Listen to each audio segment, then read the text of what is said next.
him go. They got no receivers in the room. Him and Reynolds. Well, right, but Corley's going to make the team. They're not going to cut Corley. Him, Reynolds, yeah. But then what do you do with if you draft somebody, what do you do? I mean, Corley's not a lock for the team. He's got to make the team. And all the other guys, that Gibbs and all those guys, I mean, I'm hoping they're not on the team. Yeah, that'll be crazy if a third-round pick doesn't make it this year. Yeah, I think that kid will. Yeah. I still think there's a lane for a line of scrimmage guy, especially in this offense.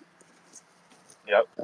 I think he's going to be better than they made him out to be last year. With 6 targets. Yes, that's embarrassing. Good morning. And one of the targets was a touchdown. What's going on? Good morning. What's up? Did you wake up and see the Lazard news? It just came on my phone.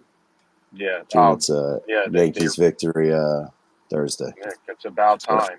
Yeah. Happy victory, Buck. Yeah. Yeah. One team did. Yeah. Yeah, well, one team won 2 out of 3. The other lost 2 out of 3. So chew on that. I mean, but once again, it's the level of competition. Okay. It's completely different. Detroit's good. Yes, they're good this year. They were good last year. Yeah. Whatever. Mark texts me. Okay, we're going to talk baseball. I'll mute. Mark's not in here. And there's no anonymous listener, so he's not in there neither. There's no anonymous? Nope. Damn.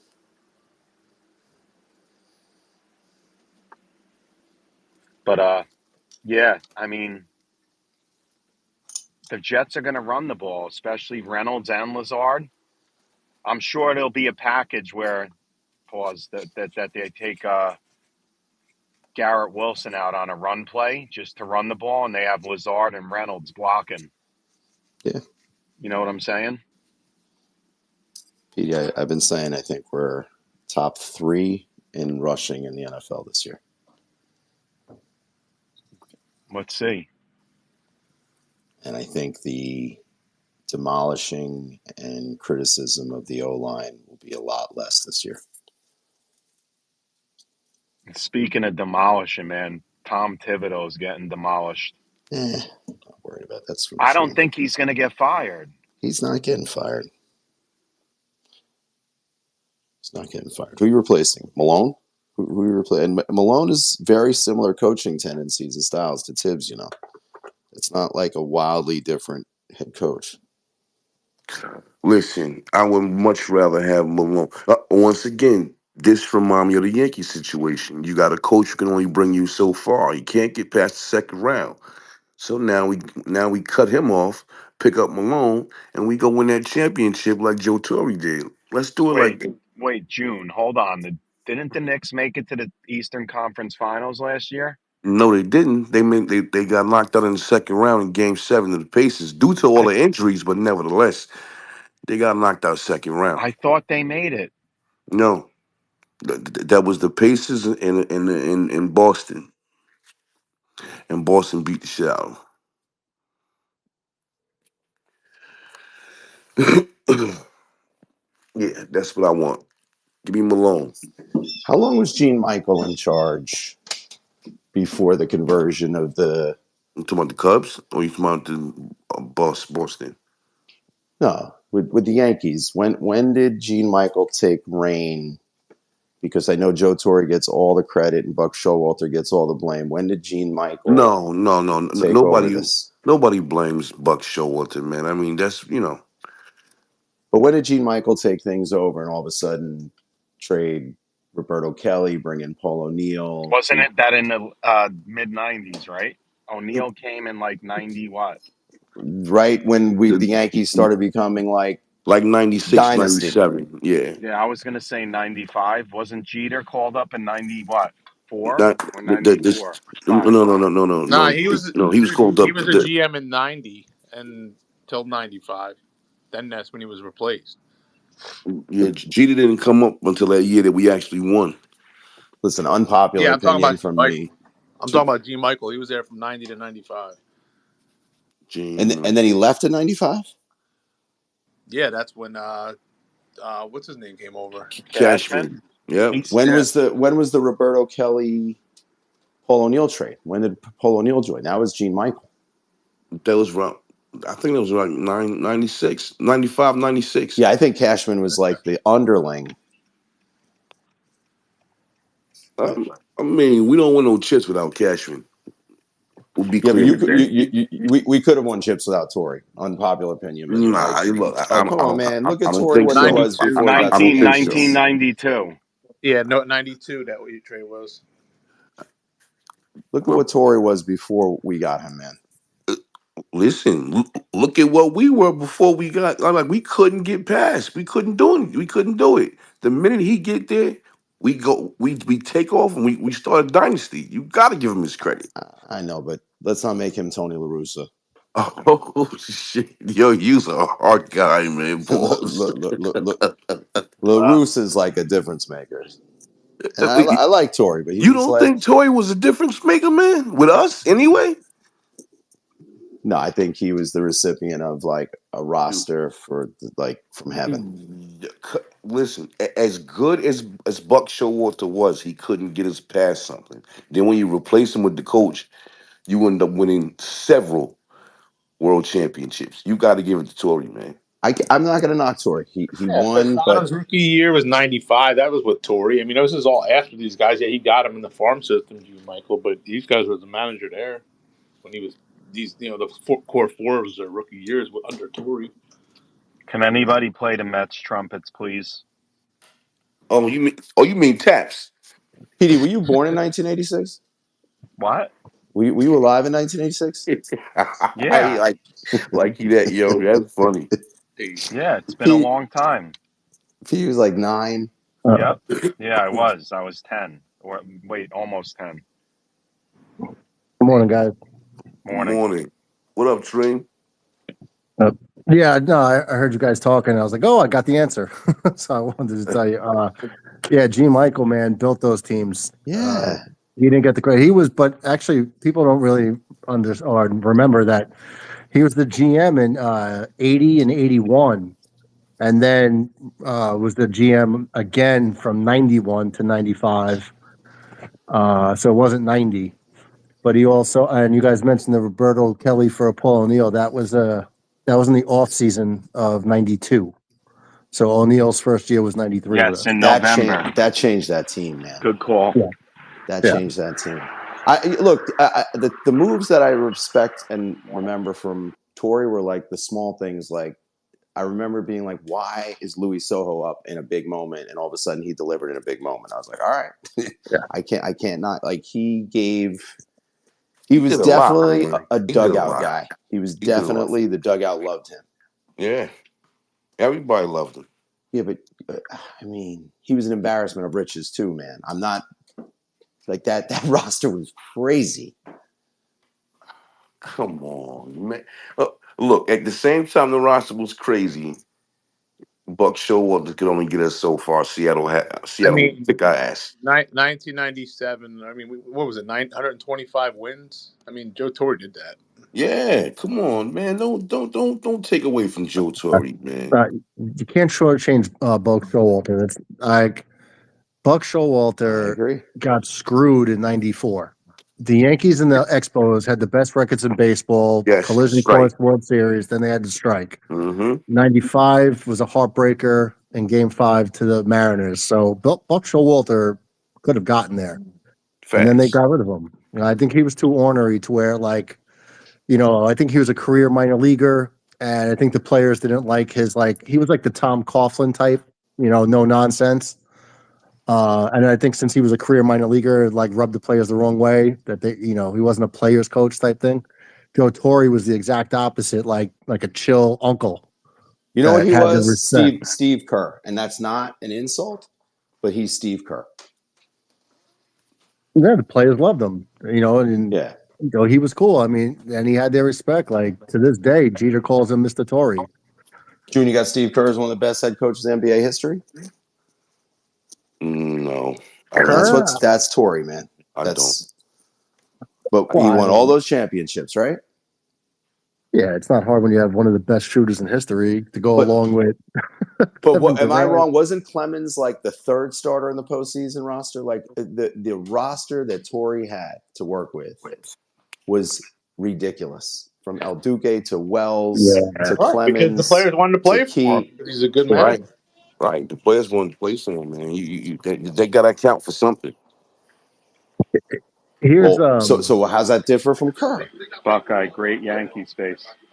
Thank you. Draymond loves Steve Kerr. Hey, Draymond was built by Steve Kerr. Here comes Mark to Let me save tell the you, when day I was after Terrence. I was a kid, Joe Torre became player coach of the Mets, player manager of the Mets. Mm-hmm. He was awful. He did go to the Braves. I think they did make it to because he was on the playoff Mets in the early 80s. That's very true. But Joe Torre, MVP 1971. I mean, basically probably better than Steve Kerr ever was as a player. But two different sports. But basically, Joe Torre really was had no credentials as a manager until he became the Yankees manager in '96. But give him credit. He was maybe the right mentality for that team, and but Well said.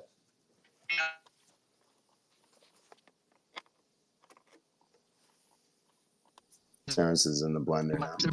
yeah.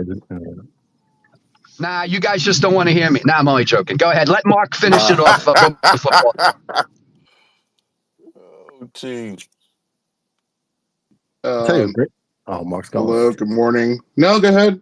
Hello, good morning. I just got in here. Hello. Morning. Mark. I saw the news on the Lazard signing, and I watched Justin Fields' presser, and I was looking for opinions. Mark, good morning. Yeah, good morning. Mark, I can hear you clearly, but you're still all right. The run. Mark, can Brees read a defense? I mean, No, he is can't. Brees a better Actually, quarterback than Fields? Is that what you're trying to? I just want to know. My good morning to is, can Brees read a defense? That's my good morning. Hey, actually, he can't. Here's a question: could Tyler Warren read a defense better than Fields? I mean, he was a quarterback, wasn't he? Yes, he was. Good point. Morning, Mark. Good point. Hello, Pete. I'm curious to hear. Yes, Mark. I actually took a picture. I remember we were talking about this, about Lazard, because I wanted to see. Remember, I talked to you about it. I said, I wonder if the Jets rework his deal and what do they do? So I'll bring that up in a little bit once I get situated. I'm curious to hear what you think of it, because I know a lot of fans have soured on Lazard, including me, but with the numbers. Well, I think Buckeye brought it. Well, your arch nemesis brought it up, and he actually thinks it's not bad because they don't have any receivers here. So, I mean, you have Reynolds, who does something similar, Lazard, who could block. And damn, I'm his arch nemesis, Petey? I'm arch kidding, nemesis. That's high praise, Buckeye. Don't worry about it. That's good. Wow. That's how I'd look at it. Finally, a dig from Mark. Thank God, Mark. Mark, he's been relentless. But, Mark has been relentless. No, you have been. So, but no Mark has. I mean, I like it, but then Mark, it makes me question now. I kind of wanted a receiver. What do we do? Lazard's not going to change a draft, Pete. Right. No, I know that. Let's not look at that sign and be like, his salary is only $1.5 million in guaranteed, but they put a void year in, Mark. So next year he's gone, no matter what. He's got something to play for too. Yeah, he does. Because if he stinks it up this year again, who's gonna sign him? The Bills. Oh. Speaking of the Bills, LeSean's in here. Good morning, LeSean. How are you? What's going on? I'm great. Who we signing next year? They said Alan Lazard. No, I'm gonna pass on that one. It's all right. Alan Lazard will drop it. Alan Lazard will have a Mac Hollins year. Come on, are you kidding? With Josh Allen, everybody who goes there plays good. Yeah, he'll catch the ball, won't drop it. It'll be like, a renaissance for Alan Lazard. And then, LeSean will buy a number 10 jersey, yeah. Kurt, what's up, brother? Good morning. Kurt. Curtis, can you talk? Curtis sent me I woke up this morning and he sent me the over the cap post before I even scrolled. So thank you for that. Yeah, thank you, Kurt. You sent it to me too. I mean, it is what it is. Now the Jets have 27 million. Then when Rodgers and Mosley hit the books on June 1st or whatever, June 2nd, the Jets get an extra 18 million. So that are 44 million. And if they don't use it, well, they'll use it for the draft picks, but and then they can carry that money over next year. So for those Buckeye and you guys that say the Jets have no money to sign people, you're wrong. I didn't say that, Petey. I didn't say that. I said that I didn't want to go into this season and just frivolous and just spend to spend like that. That made no sense. This is a rebuild year. Pete, does this make it easier for the Jets to move Lazard to the Steelers when Rodgers becomes their quarterback? Good point. Well, Mark, I want to get to Curtis, and then we'll talk about that. Okay. Curtis, go ahead, man. Good morning. Thanks for the info this morning. Too easy, man. That's my job, baby. That's my job. When I'm sitting on a plane and got nothing to do, news breaks off. So I can't. I know, because you come in here sometimes and be like, what are we talking about? So you gave the great idea. Thank you for that, brother. No problem. No problem. So that rework was brilliant. Gives us more money. And I hate to say it, June, that money's going to be used to sign some people you don't want signed. And that's the beautiful thing. So I love it. Besides that, wait, now, Curtis, preach. Dad, so besides that, we're gonna re-sign Brees. No. I added an Ian Rappaport thing in the big board, by the way. June doesn't want. That's what June doesn't June want. got Go ahead, me. Curtis. Like June said, I'm a former member. I'm not really a former member. There's little splinter groups in Team 34. So I am on a hybrid, and he doesn't like it. He wants to trade Sauce. I don't. He don't want to sign Gary Wilson for that money, but that's cool. But what the Lazard thing does is, one, gives us extra money to do what we need to do in signing, and two, as soon as Nika's boyfriend Rodgers finally decides to go to the Pittsburgh Steelers, that's going to be the first trade, and hopefully we get like a fifth for him. I doubt that, but Neek's boyfriend. And Curtis, respectfully, I wish Neek was in here, but she's not. Let me I thought she was in here. My apologies. You see that Rappaport report? The Jets draft plan is to build around Fields. Yep. Yeah. Yep. And everybody on that, why Justin Fields look like that? Mark, you hear that, Mark Torres? Build around Fields. I would think that the draft plan is build around insert quarterback here, because the Jets are not going to make decisions based on Fields being the long-term solution at quarterback. Well, go look at what I just put up there by Ian Rappaport. Well, hear me out, Mark. I'm gonna say something, and people might not agree with me, but it's kind of a fact in this society. The way Aaron Glenn is treating Justin Fields, yes, he understands that if it doesn't work next year, they'll go another route, but he's going to give Justin Fields every opportunity to succeed because he understands the way this league is in terms of, please don't get offended when I say this. Go ahead, man. Right? I know where you're going. It's fine. They really, and history shows, the league doesn't know how to develop black athletic quarterbacks. They don't. So that's why Aaron Glenn's like, you haven't been coached. Listen, you could do the 2 or 3 outliers. In the Super Bowl the last few years. Like I said, there's exceptions to the rules, but they're not putting out a factory. All right. And again, I'm not saying there's nothing racist. It's just a fact. All right. Can I say something? I don't think it's a fact. Can I say something about this? Well, Curtis, go ahead. Cool. That's your opinion. I live it every day, and I'm guessing you don't. So what I'm saying is he's putting that trust, and Justin Fields really trusts him like he's probably never trusted another coach before. So let's see. I'm not gonna say it's gonna work, but they're really truly trying to build this dude up. Curtis, can I make one point on that though? I agree Go with ahead. you. I agree with you, but to be fair, he was with Tomlin last year. So what's the Tomlin excuse for Tomlin? Tomlin is different. Like he just wants to keep the status quo. Like he does. Let's go to Tomlin. If y'all want to call a spade, Tomlin inherited the Pittsburgh Steelers, and for Yes. 20 plus years, he kept them level. I'm not saying he's not brilliant. I love Mark Tomlin, but he is not a builder. Tell me when Mark Tomlin built the Steelers. Tell me. No, He didn't. he Let's inherited call a spade a Bill. spade. He Yeah. inherited Bill Yo, Cowher's by the way, if I team. wasn't looking at my phone, I would think Curtis sounds like listen up. No? No. All right, can I thought it was listen up for a second. I'd Go like to ahead, say Mark. something about this because when you look at one of my favorite young quarterbacks coming out right now is Jaden Daniels. And I don't have concerns about Jaden Daniels reading a defense. I think when he leaves the pocket, he's a smooth runner.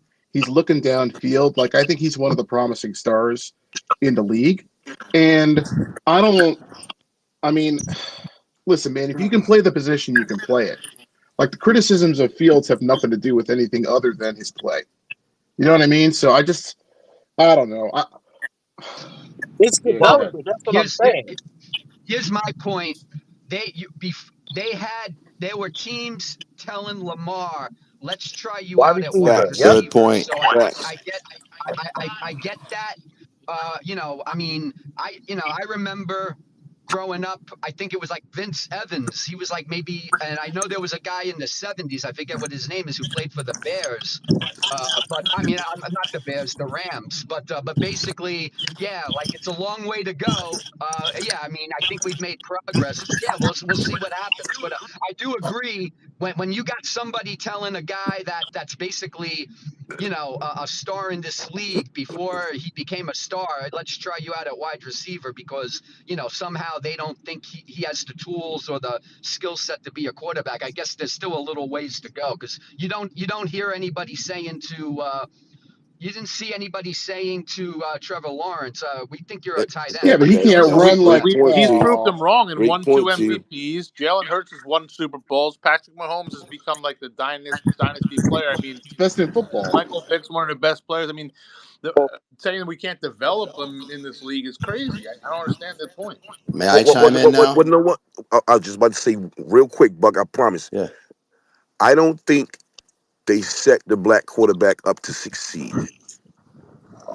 That's what I'm I saying. agree with you, But Jim. they're just winning Super Bowls. How do you say you didn't? What No, more no, no, success do you want? And no, Patrick no, Mahomes is one of the best to play the game, going Hall no, of Fame. no. Hear what I'm saying.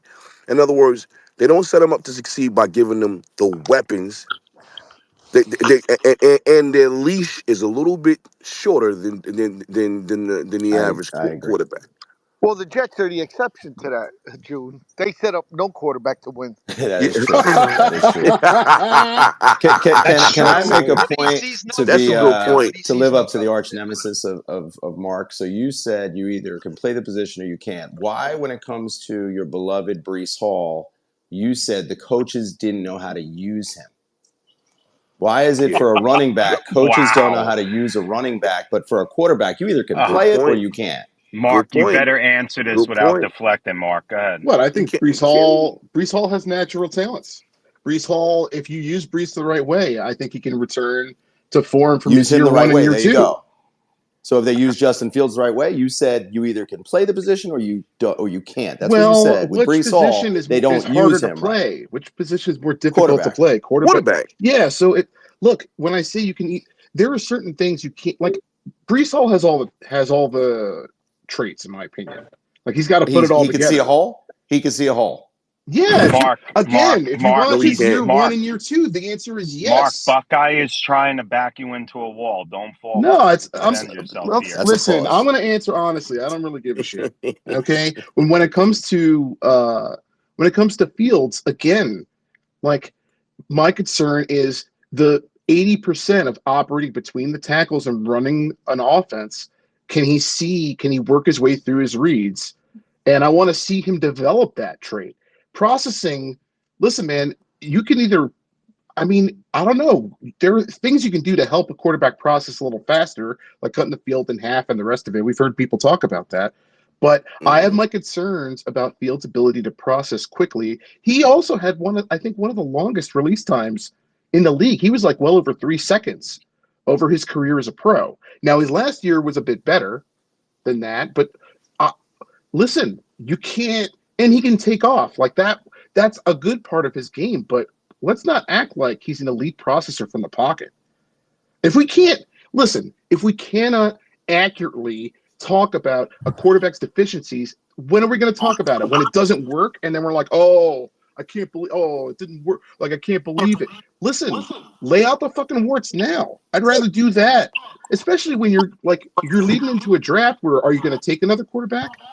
You know what I mean? Like, the Jets need to plan for their long-term future. If they wed themselves to Fields and are like, you know what, we're banking on his ability to process, and then you go into next year's draft, you're like, you know what, no, we think we can make it work with Fields. Well, Mark, That's but 2 they have to bites at the apple that you miss. Mark, but they have to wed themselves this year. There's no other choice. Petey, And they have a Petey, I'm backup. telling you, it's not just this year. No, Fields is on the listen, if he has let's just say the Jets go 2-15. Well, if they're telling you that next year? if they're telling you that they're drafting around Fields. What was it? Yeah, let's just say I don't think the Jets will go 2-15. I think they're going to win games this year. Now, winning games to me is more than 4 or 5 wins. If we go 2-15, I'm gonna have to change my logo. Go ahead, Pete. Right, Mark? Will they commit to Fields year 2? 225. Right. Yes, he's gonna be on the roster because of his contract, but he'll be the backup, and I think they'll either sign somebody or they're gonna draft a guy. They'll draft a guy, and God willing, if they draft a guy, that kid sits. We don't just throw him on a Fields football again field. after 2-15. Unless he just looks absolutely like lost, which I see no He'll get chirped out of New York. Of that happening. If he wins, Buckeye, come on. You know this fan base as well as I do. You've been listening to these guys. Maybe you're not listening, but I think you've been listening to these fans every day. Mark, you wanted it. Mark, hold on. If they win 2 games after Rodgers, you think that he's going to get another year? Mark, no we way. were a team supposed to be in the Super Bowl, and your beloved Rodgers won 5, and you were like, run it back. So I'm delusional? You wanted to run back a 41-year-old 5-win quarterback. If he wins, hold on. Let me finish here, Mark. Is win-loss a quarterback stat? Jet. That's your narrative. Is win-loss a quarterback stat? Spicy. No, in my mind, it's not. Oh, so what does it matter if it's 2-15? Because again, listen, you're ignoring the context of the fan base and how they're going to react to a quarterback after Rodgers care about the and fans. a 5-win team. Fuck the fan base. No, you can't do that. Because you don't. Yes, you can. Please, they've been doing it for 30 years. Well, you could choose to ignore the fact that the fan base and the owner and the media environment in New York will listen, man. They'll buy him a Metro card and get him the hell out of town. Is my so point. Win-loss is a quarterback stat for Fields. Mark. How am I the only one saying this? Mark, they're doing away. You don't live in this area. They did away with Metro cards as of December. All right, I tried. Again. Petey, what I'm stuck on, win-loss is a quarterback stat for Fields, but for Rodgers, it's not. Petey. Great point. Yes. They're not drafting this year. I think it's pretty awesome. We separate like 5 minutes during the commute and call it the Mark and Buckeye exchange. And I love it. That's all it is. Please. Because I look forward to it. Mark, if I don't keep you honest, this space goes right to a bad podcast, bro. I got to keep you honest. But Mark, I got to say this, Mark. Yeah. You don't make moves to please the fan base. You make moves to win. You fuck what the fan base say. You know what? They do. In a perfect world, June, it should operate like that. But after watching this team as long as you have, listen, let's not act like the fans and the media, that environment, that's not all part of what happens with the Jets. This is not Jacksonville. This is not, a small market. Like these articles, I'm telling you, it has. How am I the only person saying that the environment in New York has sway over what happens in the Jets building? Really? Am I the only guy saying this? Does anyone think this way? Wait, what was that, Mark? The fans and the media environment in New York. Listen, why? Okay, let's talk about Eli Manning for a second, The Terrence. coaches might be on the hot seat after 2 and 15. Exactly, Mark. Terrence. I mean, I agree. Let me ask you, Terrence, about Eli Manning. What's one of the traits of Eli Manning that made him so beloved as a Giants quarterback? Didn't give a fuck about what anybody The said. media, how he handled the media. He was like almost like a non-personality. Was one of because again, Look, it's vicious. Am I the only person? Like, come on, guys. Yeah, he was the anti-Peyton. Like, he wasn't like his brother. Yeah, he was perfect in a way. He was perfect from New York, even though he wasn't from New York. I mean, he was as far away New York as possible. But yeah, he was able to do it. And when it counted in those 2 playoff runs, he made it count, and he got 2 rings, just like his brother did. And listen, let's say it goes south early, which look, by the way, with a brand new front office and new pieces and players, are we really acting like they're going to hit the ground running? I don't think that's fair for a team like this. So after 6 games, if they come out of the gate 1-5, because everyone's getting their footing, I can totally understand. I can understand if that happens. But what do you think the questions from the podium are going to be like from 4 Fields when they're 1-5? And I watched his presser. How do you think he's going to handle it? He's already Mark. They already asked him questions yesterday that shouldn't even have been asked. To be fair, yeah, no? Right, yep, right. And it's OTAs, so, man. I mean, how is he? How not even How OTAs? is he? I think he handled it pretty well He yesterday. handled it very well. He handled it very well. I It's mean, easy now, That though. presser was a 10 out of 10.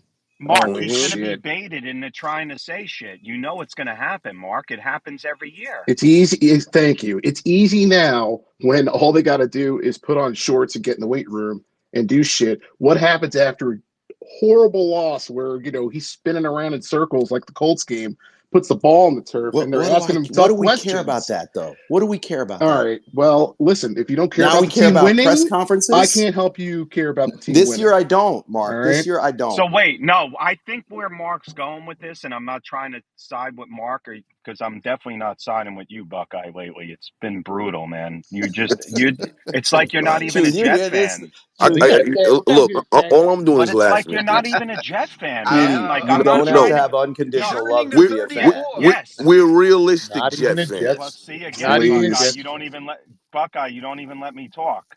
My point is, sorry, Go ahead, Petey. I had to say that.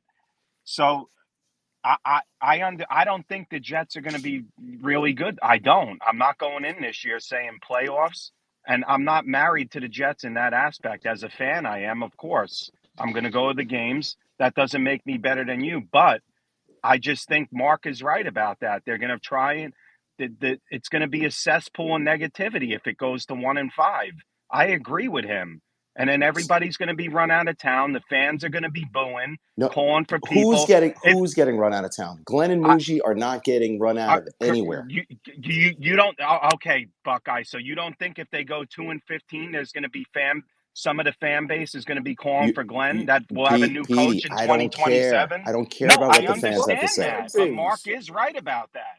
Yeah, but who cares? I care because let's say because look, if they use Fields the right way, maybe they can. I mean, look, I think they're going to win. If they win 6 or 7 games, by the way, this year, in my opinion, they're ahead of schedule. Because in Detroit's first year,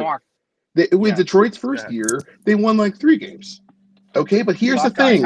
Don't act like they're not going to boo like crazy. Listen, Glenn said, we're going to let Fields play quarterback. What happens when Fields starts throwing picks over the middle of the field because they're going through their growing pains of him being a quarterback? Like the London game, like something like that. Holy shit. You can't let Rodgers go. You should go to Rodgers. He looks Rodgers like the London syndrome, dude. I'm talking about Justin Fields. Buckeye, can I say something? Mark, I remember we talked about this. Josina Anderson put out something. It was like a 3-minute, 4-minute clip. And she said the fans need to change, too. That they need to embrace the Jets. I agree with her. Bullshit. The fans do need to change. No, the sense of negativity wears on people, man. It's wearing on the players, like Garrett and them. Petey, the report that came out from Rappaport today was that they're going into the draft building around Fields. If that's true, and that's what Rappaport's reporting this morning, it's telling everything you need to know. They're not looking at this as a bridge. They're giving him every opportunity. Yes, we knew that though. I said that. No, You said it's No. still a rebuild. Petey, It's most not a people rebuild. felt resigned to the fact that next year's draft the quarterback, and that's where it comes from. And it may still wind up that way.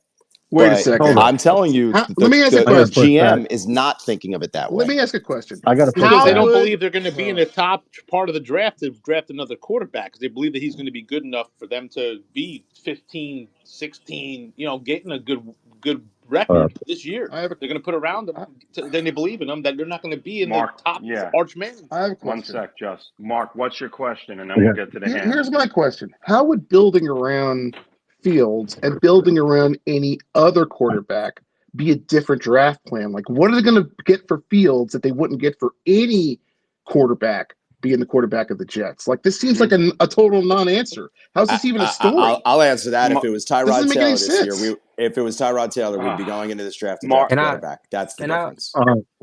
Mark, did they build around Aaron Rodgers?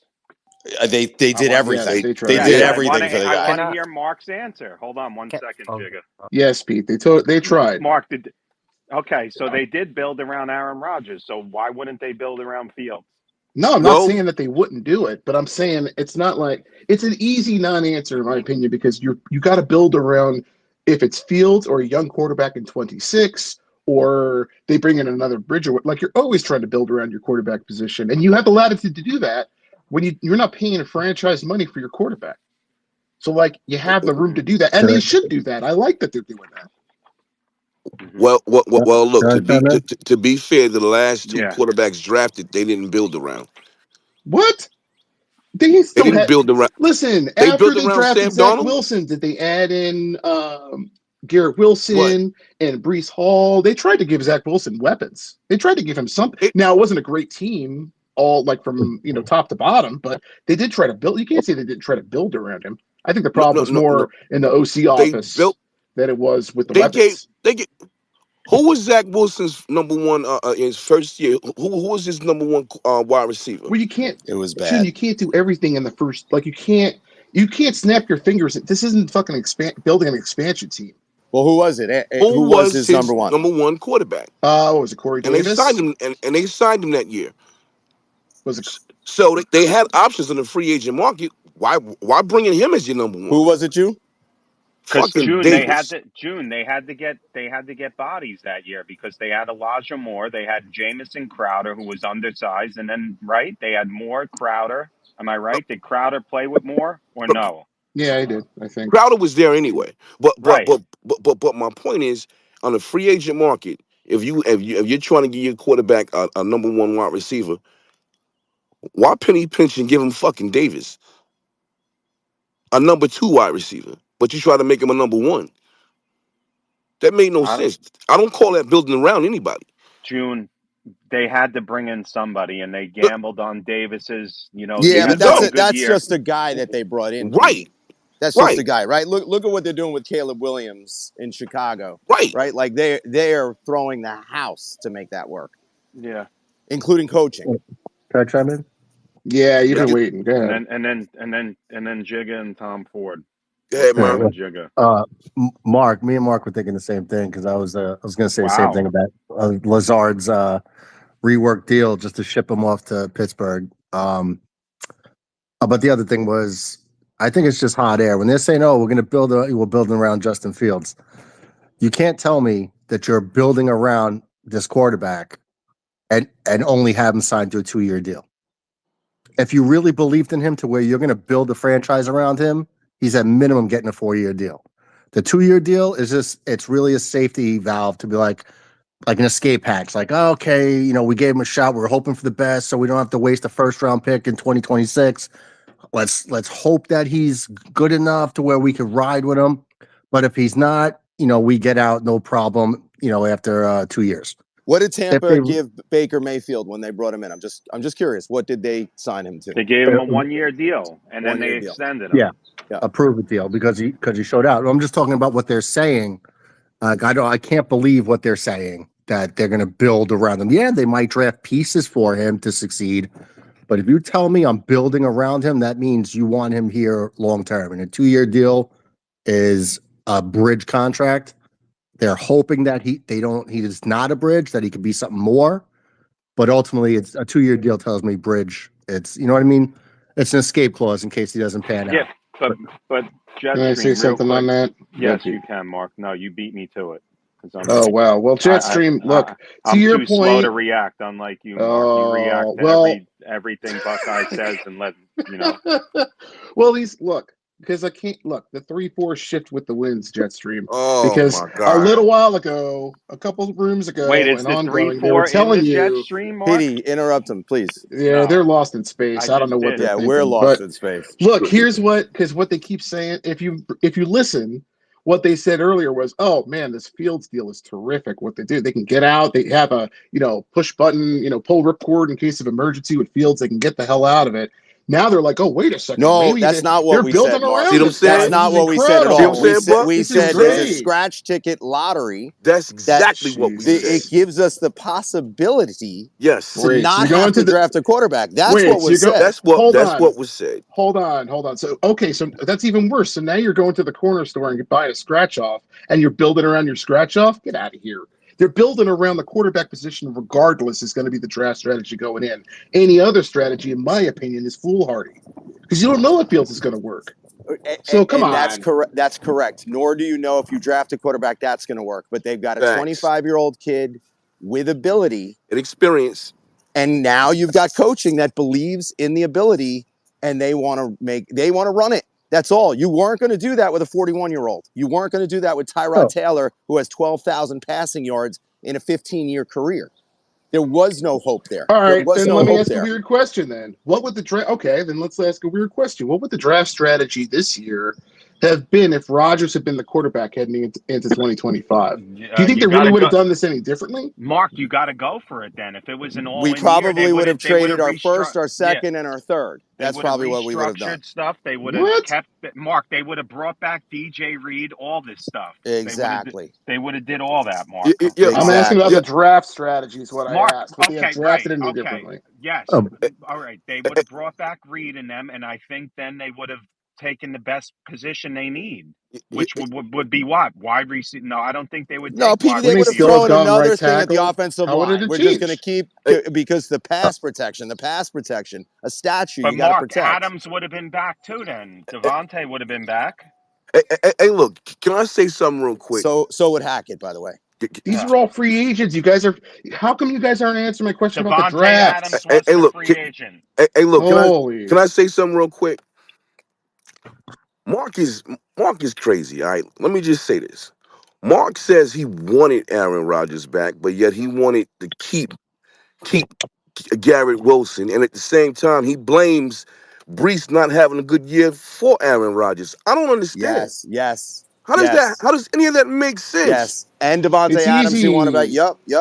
It's easy when you put words in my mouth instead of listening to what I say. That's What words really did they easy. put in What your mouth? I You said said. it. All right, June. What I said. June, let it just because you could tell Mark's breathing when he gets interrupted and he gets frustrated. Try not to interrupt Well, him. Petey, it's the lie detection test. That's what's happening right now. He interrupts. I've never seen a guy scream about interruptions, but he interrupt everyone. Continue. What I said was I want the production of Rodgers. So if you're going to put a quarterback in, they need to produce at least as much as this is some of the best production. And listen, I'm not saying it was incredible, but this is some of the best production out of the quarterback position the Jets have seen in a decade. Okay, you need to replace that level of production in order for the Jets to start. If they have that level of production, plus they get rid of all these shit penalties and play even mid-defense and special teams, I think the Jets are on a path to being a winning football team. Okay, Mark. So that was my concern. It's not like, we got to absolutely have to have Rodgers back. And look, when Glenn took the helm, I was like, fine. If he decides he's moving off of Rodgers, great. If he decides to keep Rodgers, I'm okay with that too. Because again, you need production out of that position. I'm not sold you're going to get that with Fields. This 4-2 start is a smokescreen for what if you really watch what the Steelers did last year and what they did for Fields to contribute to the 4-2, it's easy to ignore that if you just want to say, it's a clear. Do you guys think it's a clear improvement, Fields over Rodgers? Let me ask you that. No, Mark. I think the possibility for something to be stable and sustainable, it is our best hope. I What's think stable and outside of sustainable about bringing in a quarterback on he's a 1-year 25, deal? If you Mark. look Mark. at He's it, 25. Before I lose my train Yes, of thought, the can I Mark. say something? Yeah, there's a go lot ahead. of 25-year-old quarterbacks. What up, Sorry, go ahead, Jay? Jacob. All So right, good. But first off, bro, I'm gonna say this.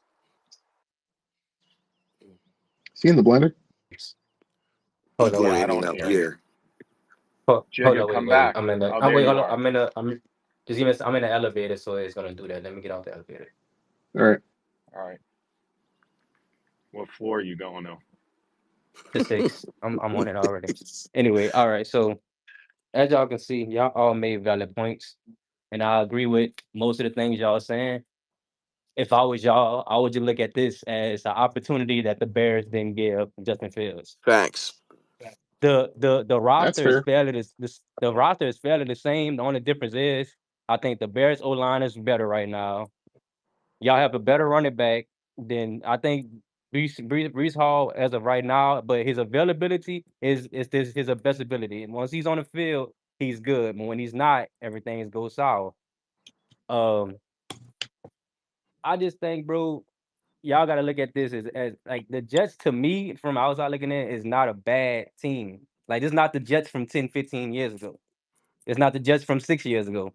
It's not the Jets from 7 years ago. Y'all have put pieces there. Of course, y'all need more, but I think this opportunity for Fields, he needs to take advantage. If he doesn't take advantage, yes, the 2 year is a safety net.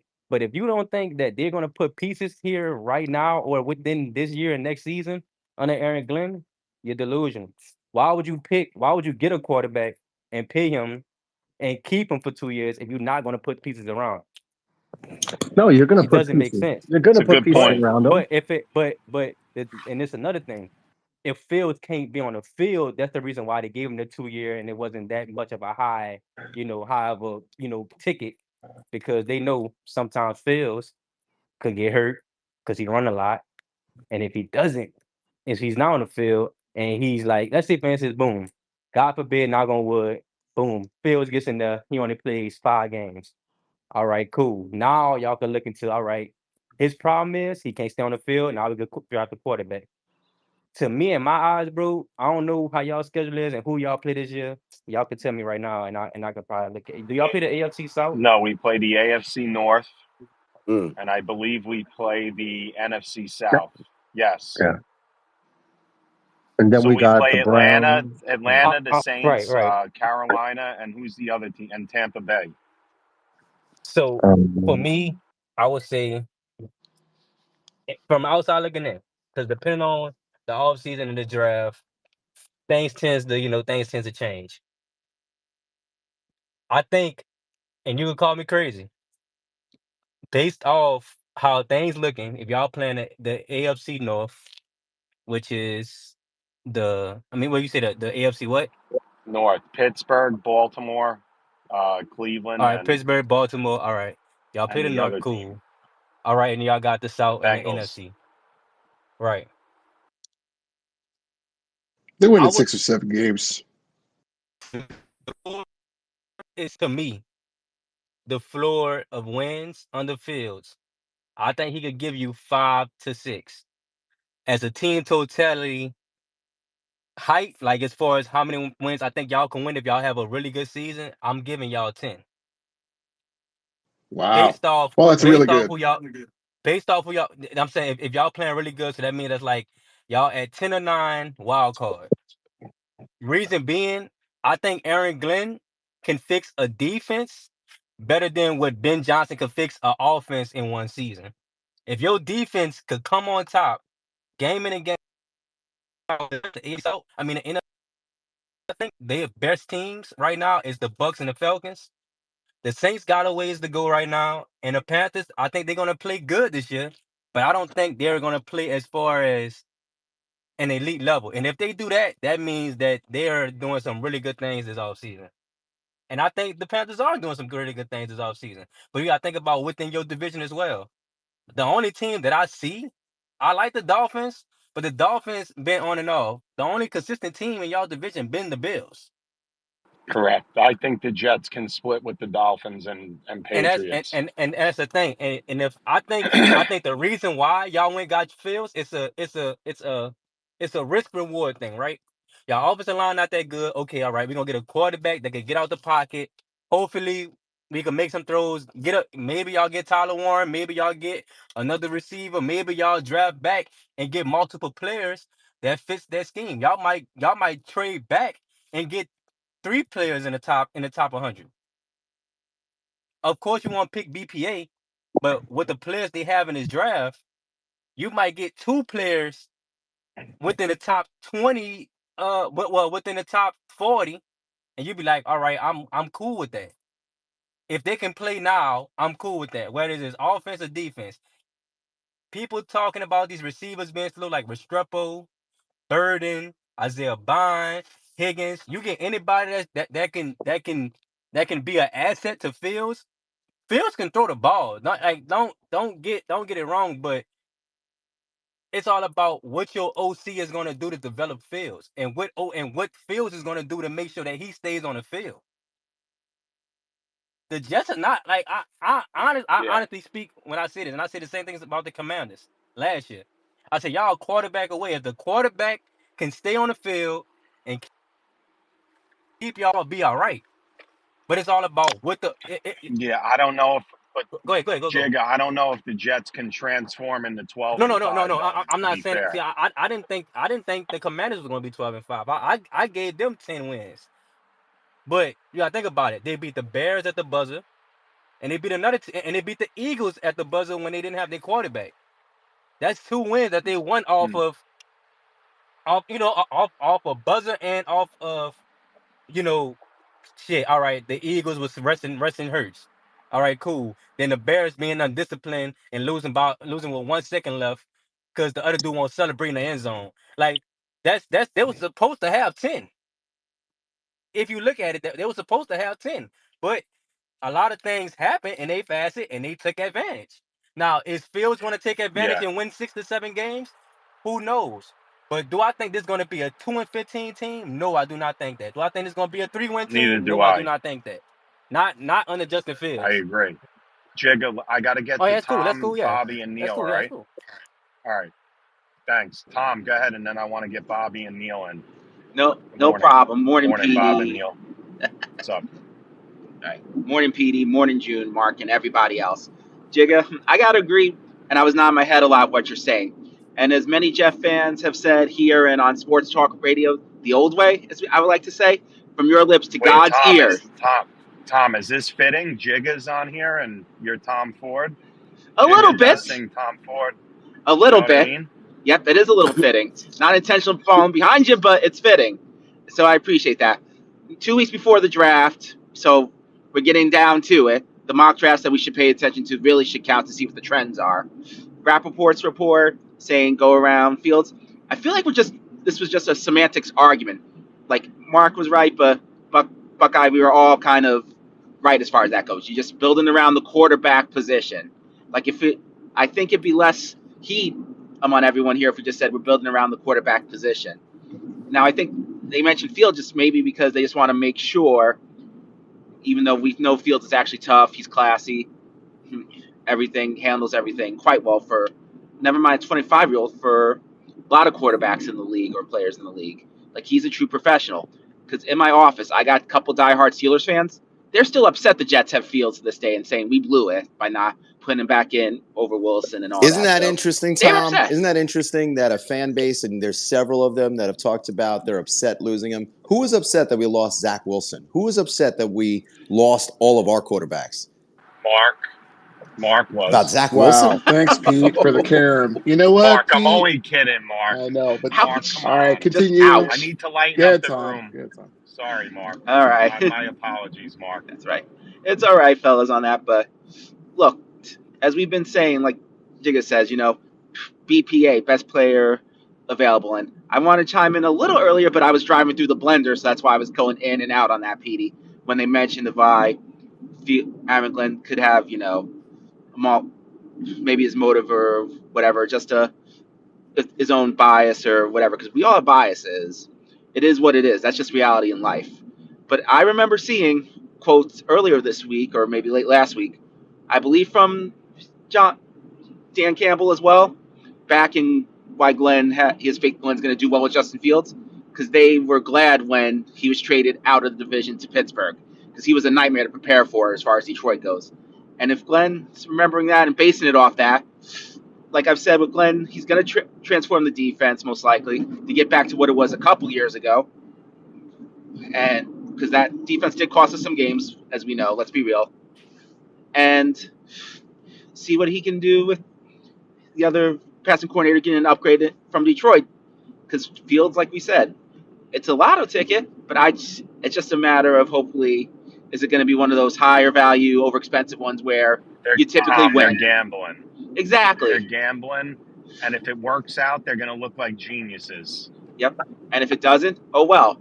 At this point, what else we've tried every other move possible. We tried the Hall of Fame quarterback to come in toward the tail end. We tried veterans. We tried drafting our guys and didn't give enough support, or something went wrong there. What's wrong with we let Geno Smith go. We let Sam go, and with right coaching, they just took some little time, bounced around, but then they developed into at least more than passable, serviceable quarterbacks that, for us, if we had, would be playoff drought ended and better in our franchise history, sadly, on quarterback play. So why not take a chance with Fields? There were plenty, I remember that draft, that wanted Fields over Wilson. So why not? Those that pounded the table for that, you got your wish. Let's take the gamble and see what happens, and just hope we don't hit snake eyes or crap out on the table. Since I know you said Bobby and Nealon, I'm going to let them speak. Thanks, Tom. I am not looking forward to the Fields fanatics that wanted him, and I'm not looking forward to them falling out of the woodwork, because if Fields becomes a Jet, I think the path is similar to Wilson. I don't know, man. I think he ends up.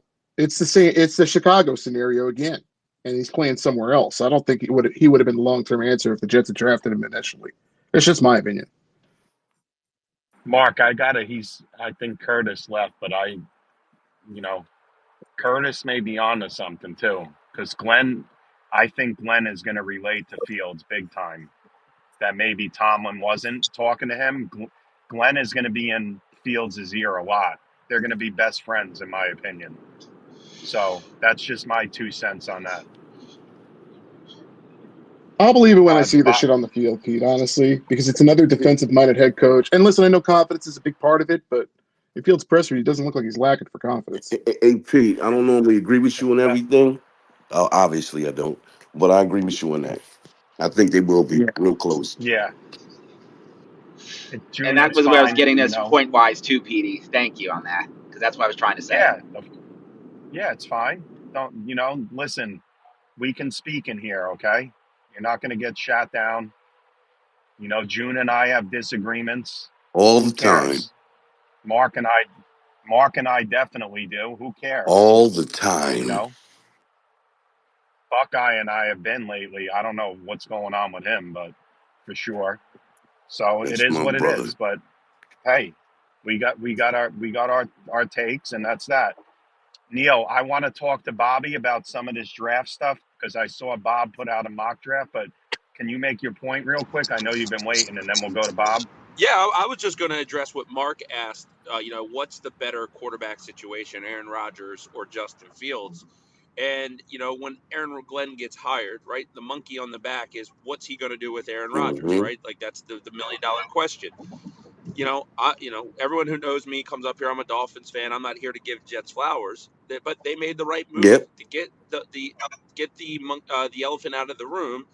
This would not have been Aaron Glenn's team if he would have committed to Aaron Rodgers. It would have been Aaron Rodgers' team. And we're going into the draft in 2 weeks with 10 teams needing a quarterback, yet Aaron Rodgers is still a free agent for a reason. I get that he had good stats. Every time I watched Aaron Rodgers in clutch moments for the Jets, the real reason the Jets signed him was to be the superstar when the lights got the brightest. I watched him fail every single time he had an opportunity to drive that team down in the fourth quarter and win a game. So to me, to move on from Aaron Rodgers to me was a no-brainer. Like, it was a 2-year investment. It was a franchise shift to commit to him. You brought all of his buddies in, and all you got was less than you got out of Zach Wilson. That's the facts. Like, we can make context or excuses around it, but Aaron Rodgers failed miserably and might have been the single biggest failure in Jets history, if we're being honest. So, yeah, I don't think Justin Fields is the perfect guy. He was probably the second best quarterback available, if you ask me. And Sam Darnold was never going to come back to the Jets after how things worked out for him as a rookie. Yeah, Fields has a lot of warts, and he's taken a lot of bullets for what went wrong in Chicago, right? So Chicago goes and they move on from him, and they go get the number 1 overall pick, and they bring in Caleb Williams, yet nothing changes, right? So bad environments breed bad players. And I think Justin Fields getting out of Chicago was probably a godsend for his football career. Now, I think the Steelers, an organization that's usually very strong, kind of botched how they handled Justin Fields. They wanted him back, and he went to the Jets over the Steelers. And I think that is, to the relationship that he's going to have with Aaron Glenn, I think is very important. I think there's going to be instances where Justin Field has you pissed off because his ability to read a defense isn't really that strong. But there's also games when it's 3rd and 11 and a game looks like it's out of hand and he busts a 35-yard run to keep you into it. You'll be happy. Just long story short, I think it was a beautiful move the way they did it, because from a financial standpoint, they have a lot of flexibility on moving on from him after a year. And, if you do hit lightning in a bottle, you do find the Baker Mayfield, you don't have to go to the 2026 to draft a quarterback. If you see that he's not the guy for the future, I think that you can easily pivot to a strong 2026 quarterback class and go and find a guy. So, I think the Jets have set themselves up to be a more competitive team in 2025, and they're going to have a real full year period of time to evaluate whether Justin Fields is a short-term solution or a long-term solution. And I think that is what you want to do. There's no perfect science on finding franchise quarterbacks, right? Like, you can go to the draft. I do know that typically great franchise quarterbacks aren't free agents, aren't traded. But, when one team gives up, one person's trash is another's treasure. The Jets are in a position where they have a young quarterback that does have, he does have athletic traits that, you just can't develop.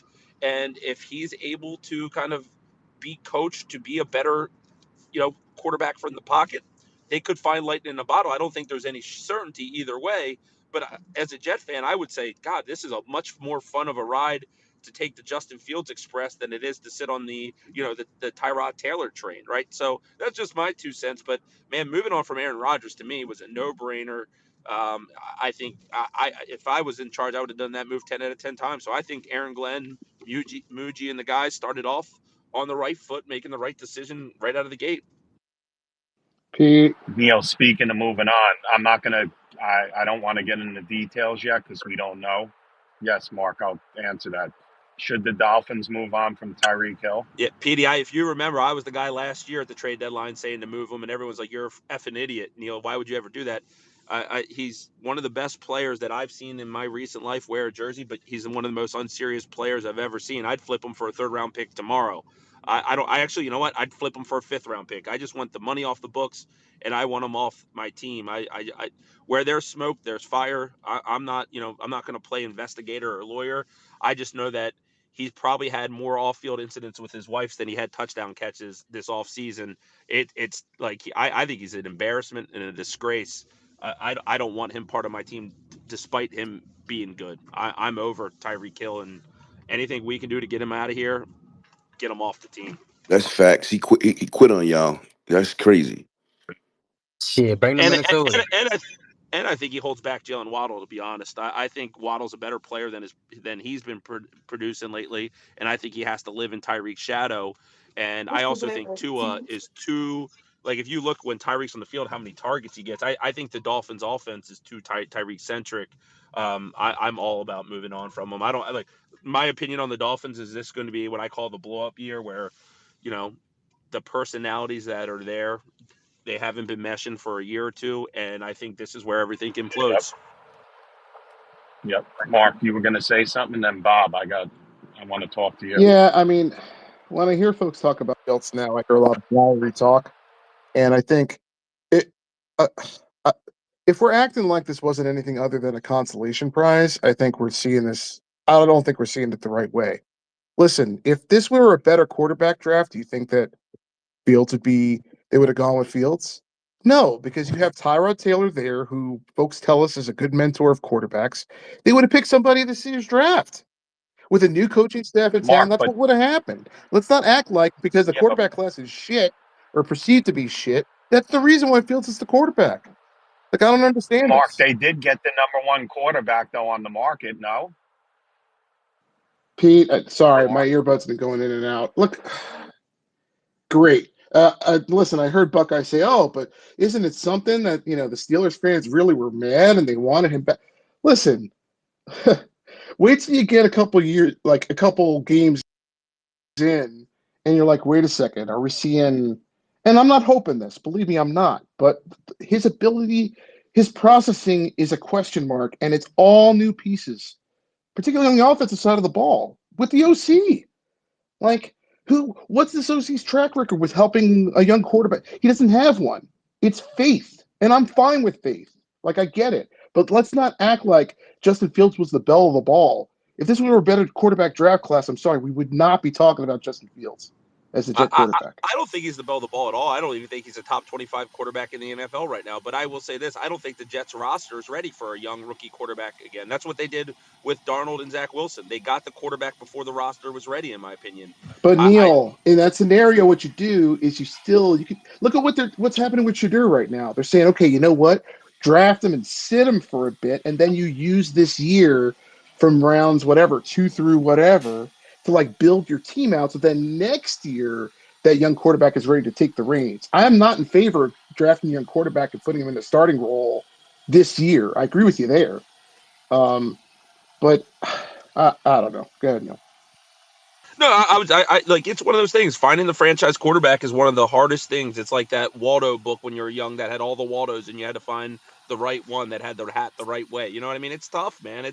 It's hard, but I actually think when you think about the future, a guy like Justin Fields is a good bridge quarterback where, like, if they get a guy under 2026, he doesn't have to start right away. You have Fields for 2 years. Like, one of the mistakes I think a lot of NFL franchises make is that when they draft a young quarterback, they throw him into the fire before they're ready. And I think when your confidence as an NFL starter is shaken earlier, it's really hard to regain that swagger. And like that's where it's like, I'm team Jets should draft Armand Membu, and a lot of people will be like, oh, you're an idiot. They just drafted Fashanu. I don't. He's a left tackle. Give me a right tackle. Give me two bookends so that when I get a rookie quarterback, they're protected on both sides and they don't get shell shocked because they're getting hit from the blind side. You know what I mean? Like that. Like to me, you look at the franchises where quarterbacks have been successful: Buffalo, Baltimore, Kansas City. These guys didn't get thrown into the fire right away, and they went into a good infrastructure that allowed them to utilize their strengths and succeed. Like that, I think that's the Jets' problem. I think that's the Dolphins' problem. I think it's 20 teams in the NFL's problem is that as soon as they get the quarterback, they think that quarterback's going to solve all the issues. But we all are smart enough to know that that's just not how it works. It's beyond. There's no player that ever is going to come out in the draft as a quarterback that can be good enough to do it on his own, and that just doesn't happen anymore. And I Yep. think it's hard, man. I have another question, Pete, and this is for everybody. Is it now? Let's presume Justin Fields is not the answer for the case of this question. Okay. Yep. Is anyone else concerned? All right. You got a first year OC in the chair running an offense, by the way, which they're going to tailor for Justin Fields and what he can do. So I'm expecting a ton of run plays. Okay. Is Mark, it's anyone going else to be a concerned? transition. Yeah. But Pete, is anyone else concerned that Tanner Angstrom in his first year is going to be teaching them that offense? And then who knows what they take at quarterback if Fields is not the answer? Are they going to keep with this running style, or are they going to revert to more of a West Coast system? Which, from everything we're learning about Tanner Angstrom, like that's the kind of style he wants to run. Like, Well, Mark, are they going to have to learn a whole new offense once well, Fields is gone? And does no, that Mark. slow down the Why are they rebuild going to or change it? not the They're going rebuild, to but Mark. They're going to do things that They're going to move people around in the field, which they didn't do with Rodgers, and they're going to tailor to what they did, intermediate stuff, and then you have a deep ball occasionally to Jamison Williams, and Oh that's man. Garrett Wilson. Let's get Bobby in here. Bob, good Yeah. morning. Sorry for waiting, man. You here? What's up, man? How's everyone What's up? doing? How you doing, Bob? Good. How are you, Bob? Good, Real man. quick, Good, man. the AFC. I mean, we sprinkled in a little of the Dolphins, Bills, but who I've do been you listening. think the Patriots are taking? Now you asking me who they're gonna take or who I want them to take? I mean, Well, you came out with a mock draft, so I did. Yes, I who do did. you have them So taking? I have them taking Will Campbell. Wow. Why? Well, I'll tell you why I think this is. The fact of the matter is, not only is it a big need, but obviously I think it's the worst kept secret that the Patriots' number one player on their draft board is Travis Hunter. And if he falls to them at 4, a couple weeks ago, I was very confident at him falling to 4, Shador going to the Browns or going to the Giants. But as the weeks have gone on, that confidence has vastly deteriorated. So I got to be real with this. The best player on this in this class, when Abdul Carter and Travis Hunter are off the board for you at 4, you got to go with Will Campbell. I think he's a Vrabel guy. I think he's going to come in. I don't give a shit about the arm length. I know a lot of people make a big deal about it. I do not care about that. I think the guy is an absolute savage when he gets on the field. Love what I've seen early on during the draft process in January, February, a little bit of March. It's a little skeptical, like why are we taking him? Oh, he's a guard, he's a tackle. No, you put him anywhere, he's gonna do fine. For me, Personally, I want Travis Hunter because I think you could put him in there, help Drake May, gives them another receiver other than Stephon Diggs to get open and really cause havoc against defenses, especially with Drake May in his second year. Abdul Carter, obviously, the Patriots defense, I think we could all agree on paper right now is arguably has some of the most talent in the AFC East. I think we could agree. They spent a lot of money to add on that part of the ball, added Milt Williams, Carlton Davis, the list goes on.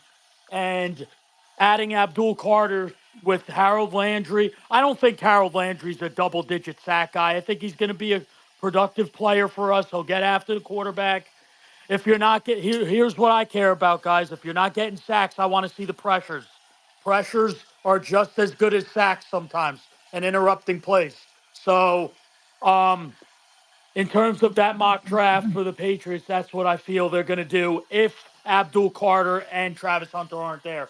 Now, in some case, if one of them is there, rest assured they will take Abdul Carter or Travis Hunter, whichever one is there. But looking at the Jets, I think it's the worst kept secret. I think last year you guys had a chance to draft Brock Bowers. You decided not to. I think this year you right the wrong and you draft Tyler Warren, who is the best tight end in this draft. It's a huge position of need for you guys. I think he's going to be phenomenal for you guys. I think, Justin Fields, a guy who gets, criticized for him throwing the ball. I think he could be a security blanket for him. I think he could take some slack off of Garrett Wilson. I think that just opens up a lot for the Jets. And I think, and for forgive me, for the Dolphins, you guys just lost Teron Armstead. I think you guys go tackle. You have to for the Dolphins. Bobby, I was going to say to your point, with regard to Campbell and the arm length, like I think the draft nerds sometimes go a bit overboard. Like we were told about Fashanu and his small hands, and then they just ignore the fact that if you can play the position at a high level, regardless of what you're like, what are we talking about? So I think, you know what I mean? So there's that part of it. And then as far as the Jets go, I'm 100% with you on Warren because you fix more than one problem. It helps Fields out. It helps your blocking out.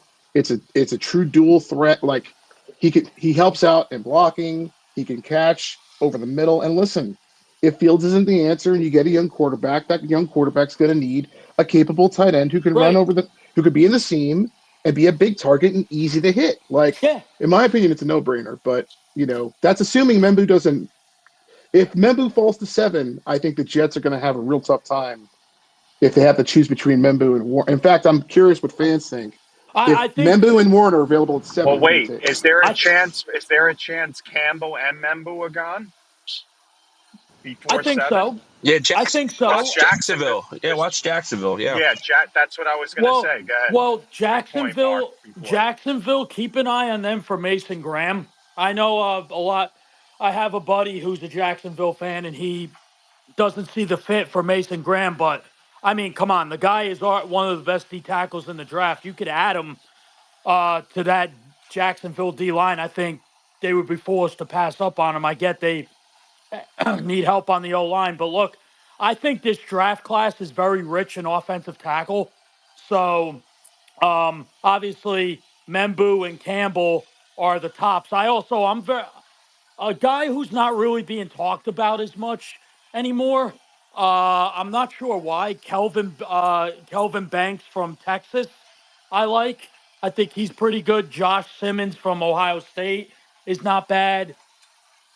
It's rich in that, but I think that you know, in terms of the Jets going back to them with Membu or Warren, I think it's a luxurious problem to have whether you're going to pick Membu, who could play either left or right. He's a right tackle in college, but I'm sure the move to left tackle won't be a problem. And Warren, who's the best tight end in this draft and literally a position of need, which you guys have needed for a while, even though Conklin played well for you guys. But I think we could all agree that having somebody of Warren's caliber come in there and Mark, to your point, opening up so many things. And when you get a young quarterback, you're going to need players like that. I think it just makes too much sense not to take to have Tyler Warren. I just think it makes too much sense. He's there. He's there. You take him, fills every hole. I agree with you 100%. Thank you, Bobby. It's rare that anyone agrees with me 100% on anything in this room, so I appreciate that. Go ahead, June. So June Smith, are you there? I don't think he's there. But Bobby, I agree with you 100% with the Patriots. Will Campbell, he just fits the mold of what they need. I think he's the purest left tackle between him and yeah. Membo. Even though I like Membo a lot, I think where it's going to get interesting on draft it is kind of because you're right. Like it looked like the quarterback was going to go 2 or 3. I think it's going to go Cam Ward 1, Hunter 2, Abdul Carter 3. So Mm-hmm. it's going to be interesting. And I think the draft really starts to turn with Jacksonville 5, where you can make a case for Membu, even though they did lock up their right tackle, Walter Little. You can make a Mason Graham case. I think where it gets really interesting is the Raiders. And I know that there's been a lot of Ashton Gentry love to the Raiders, and I think it's a strong possibility. But I would keep an eye on Jedi Barron there as well. And I know that seems rich. I didn't get the chance to get out to the combine. I've been to 3 in the past, but one of the people that I trust in the industry that was there told me two tidbits what I thought was really interesting. And he said the one name that I'm hearing more and more than any other player out here is Jedi Barron. He said Mm-hmm. NFL teams love him. And I know the Dolphins have done extensive work on Barron, and I actually think they'll probably go Barron if he's there at 13. If not, they'll go Will Johnson. It's just the way Chris Greer drafts, and we need defensive backs pretty badly. And then the other thing he told me, and I can never fit this, and I haven't looked at your mock yet, Bobby, but I will as soon as I drop out of here. But he also told me that he's like, if you don't have Mikael Williams penciled in as a top 15 pick, you're missing out. Mm-hmm. And, I just have a hard time getting him in the top 15 of a mock draft, but I Yeah. know that he has amazing traits. He's a freak, but he's one of those upside type of players. You know what I mean? And Yeah. and you said this, and I couldn't agree more. Like a lot of people just focus on the box score and look at stats, right? But when the Dolphins drafted Chop Robinson last year, one of the reasons that I was excited, even though he had 4 sacks in his collegiate career, was that for 2 consecutive years in the NCAA, he led college football in pressure rate, Yeah. right? So it's like pressure is like young players, learning to finish is one of the things that NFL coaching helps young pass rushers determine, right?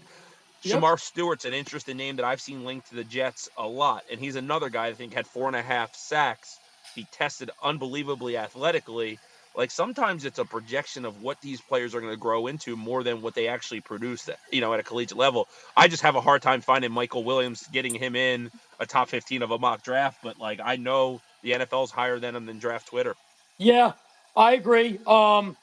In terms of sacks and pressure rate, if you're not getting, if you're a pass rusher, if you're not getting a sack, a pressure is just as good because it's going to throw off the quarterback's timing. It's going to throw off the play. It's going to do everything. And I agree with Chop Robinson. I've watched him. He's a very good player, and he's just going to develop into a much better player this year. I totally agree. Michael Williams, I agree with that. I don't have him in the top 15. I can tell you that right now. It was very, very hard for me to get him in there. It was my second mock. I'm going to do a third one and then a final one the week of the draft, which is a week from 2 weeks from tonight, which I can't wait for. I'm very excited. It's in terms of Barron, to your point, I agree. I've heard that too.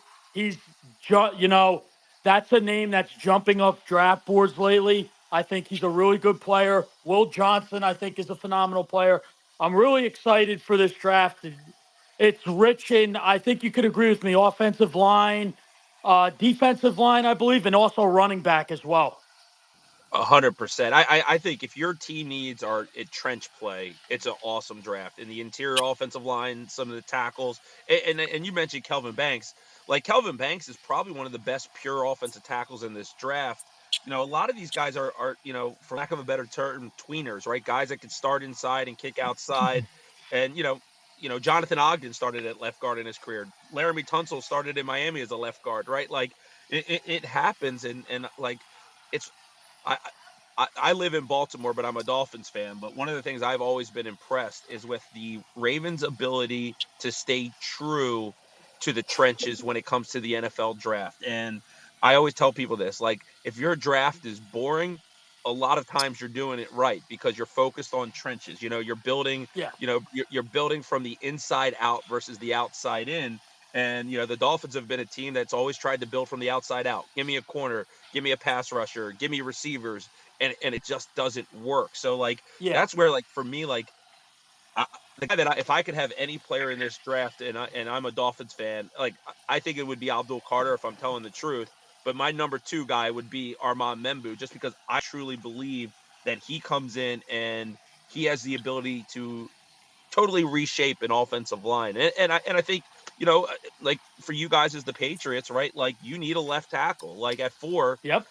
it's unfortunate that Travis Hunter's not there, but if the consolation prize is bringing, somebody in to protect Drake May's blind side, like that's an awesome position to be in. And Campbell's a rugged, rough guy, man. And look, arm length is one of those things. I always go back to the collegiate football tape, and man, like you know, first of all, the original arm length was misreported, and what was it, 2 inches longer than originally Yep. reported. Yep. But Exactly. when you watch tape, see, like Matt Golden to me, he's not a 4.29 player on tape. He looks like a 4.5 player when he's running his routes to me. But Will Campbell, to the reverse of that, does not look like a guy that struggles with keeping pass rushers off of his chest because of his arm length. He seems like he can consistently lock out his arms and hold off defenders. So I don't think I think a lot of this is when you're a good prospect for so long, you kind of become stale. And I think a guy like Malachi Starks is facing that right now. Like, it's always what's the latest, greatest shiny toy. Nicky Manwari, he's the best safety of the class. Nah, Malachi Starks to me still is. You know what I mean? It's like one of those things that when you're good for so long, you kind of become stale as a prospect. Yeah. Wait, hold on 1 second. I want to ask something legit here. Well, I don't know if it's legit, but okay. So you guys have the Giants taking Abdul Yes. Carter, correct? Yep. Yeah. Yep. So okay, so Thibodeau, Brian Burns, like they're gonna, Well, are they all gonna be on well, the field well, at look, once? let me put it to you this way. Uh, I'm just I asking. think and forget anybody could correct me on this. My personal opinion from watching Giants games, and the only time I'm from New Jersey, family's all Giants fans except me. Uh, watching tidbits because I'm a football nerd. So literally the week after, the Monday after games, I'm watching highlights from games I don't watch because I watch Patriot games, of course, all the time. And watching Kayvon Thibodeau, I'm sorry, guys, it's just not there for me. Hmm. I'm It, sorry. I don't mean to be, a hater, but No, I'm you're right. sorry. This guy was drafted high in 2022. I was there. I was there covering the draft in Vegas when he got drafted. And literally, when he got drafted, I looked at this. I'm like, oh, let's see what happened. Watch his tape. He was okay. He has not done that in his career. I'm sorry, he hasn't. And you know what? You draft Abdul Carter, I rest assured Kayvon Thibodeau will be out the door sooner rather than later. I agree with 110%. So the Giants are not going to pick up the fifth-year option then next Well, month. yeah, You would think not, right? I don't. Well, Or do they? Or do they? obviously, Or do they? Or right, but or they pick it up and then they look to move them. Well, look, a smart no. defensive coordinator having three high caliber pass rushers is better than having two, right? So, like, I think Thibodeau, they'll Mm-hmm. probably let his contract play out. And I'm not just blowing smoke. Peter, you know this. I'm married to a Penn State softball player, right? Like, we don't miss Penn State. Abdul Carter is going to be a game wrecker. Like, he is Yes, he Yep. going. is. He is Yes, going to be absolutely. like I think Micah Parsons I, 2.0. and Bobby, it's cliche because he's the Penn is a Penn State linebacker. Abdul Carter has the ability to, I think, even be a step better than Michael Parsons. Like, we saw him with Mm-hmm. one shoulder Yeah. in that last game they played, just causing outrageous havoc, man. Like, I think Abdul Carter is a generational talent at pass rusher, Yes. and I like I Mm, he is awesome, could not man. Like, agree more. yeah, I like Favorite player in the draft. and Petey, you know what you mine got to too. do?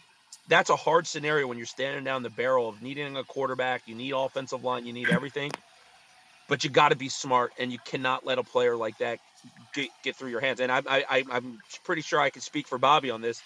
Bobby would be really happy if the Giants didn't take Abdul Carter. So let me tell you something. I will send the biggest bottle of uh, whatever liquor Joe Shane loves if he decides to pass up on Abdul Carter and hands Abdul Carter to Mike Vrabel. That I would literally love that. I'll tell you what. I'll even buy if who's the Giants quarterback this year? Oh wait, yeah, we don't know about that. Russell Russell Yeah, Wilson. Wilson. Russell Wilson or Jameis. I'll buy one of the jerseys and wear that happily around walking around for thanking them for that. That's just it's if I'll tell you what, I couldn't agree more about Abdul Carter.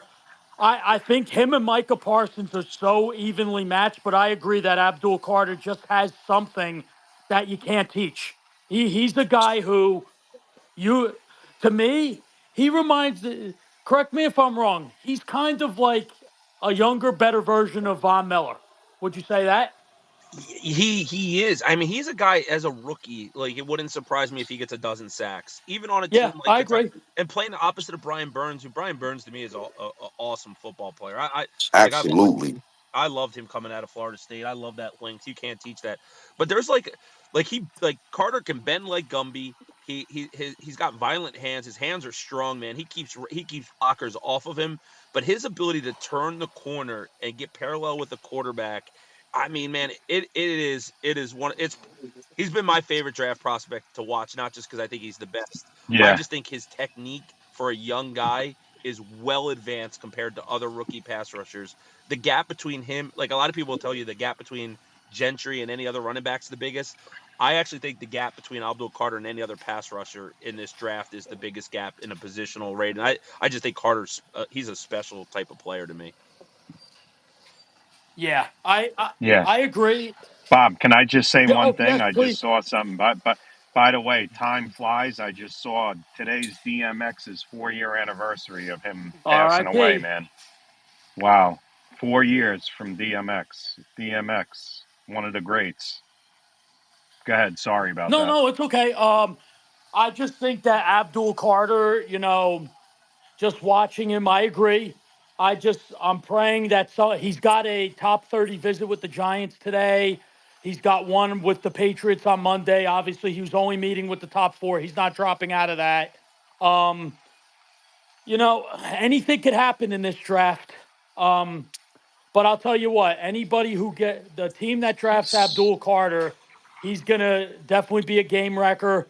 I think Yeah. you're gonna have multiple game plans for this, how to stop this guy. You think you could, he's the guy that seems like you try to double him, he'll find a way to get through the double team.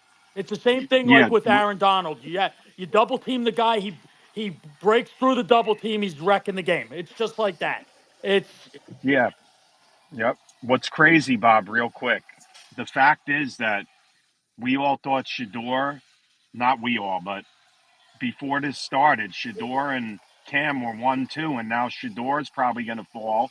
And to me, Will Campbell is the wild card here if he goes in the top four. Yeah, No, yeah, because then that changes a lot of stuff for yeah, oh everybody else. yeah, Or if Membu yeah. Listen, goes, It's Petey, not for nothing, and you heard me say it last week.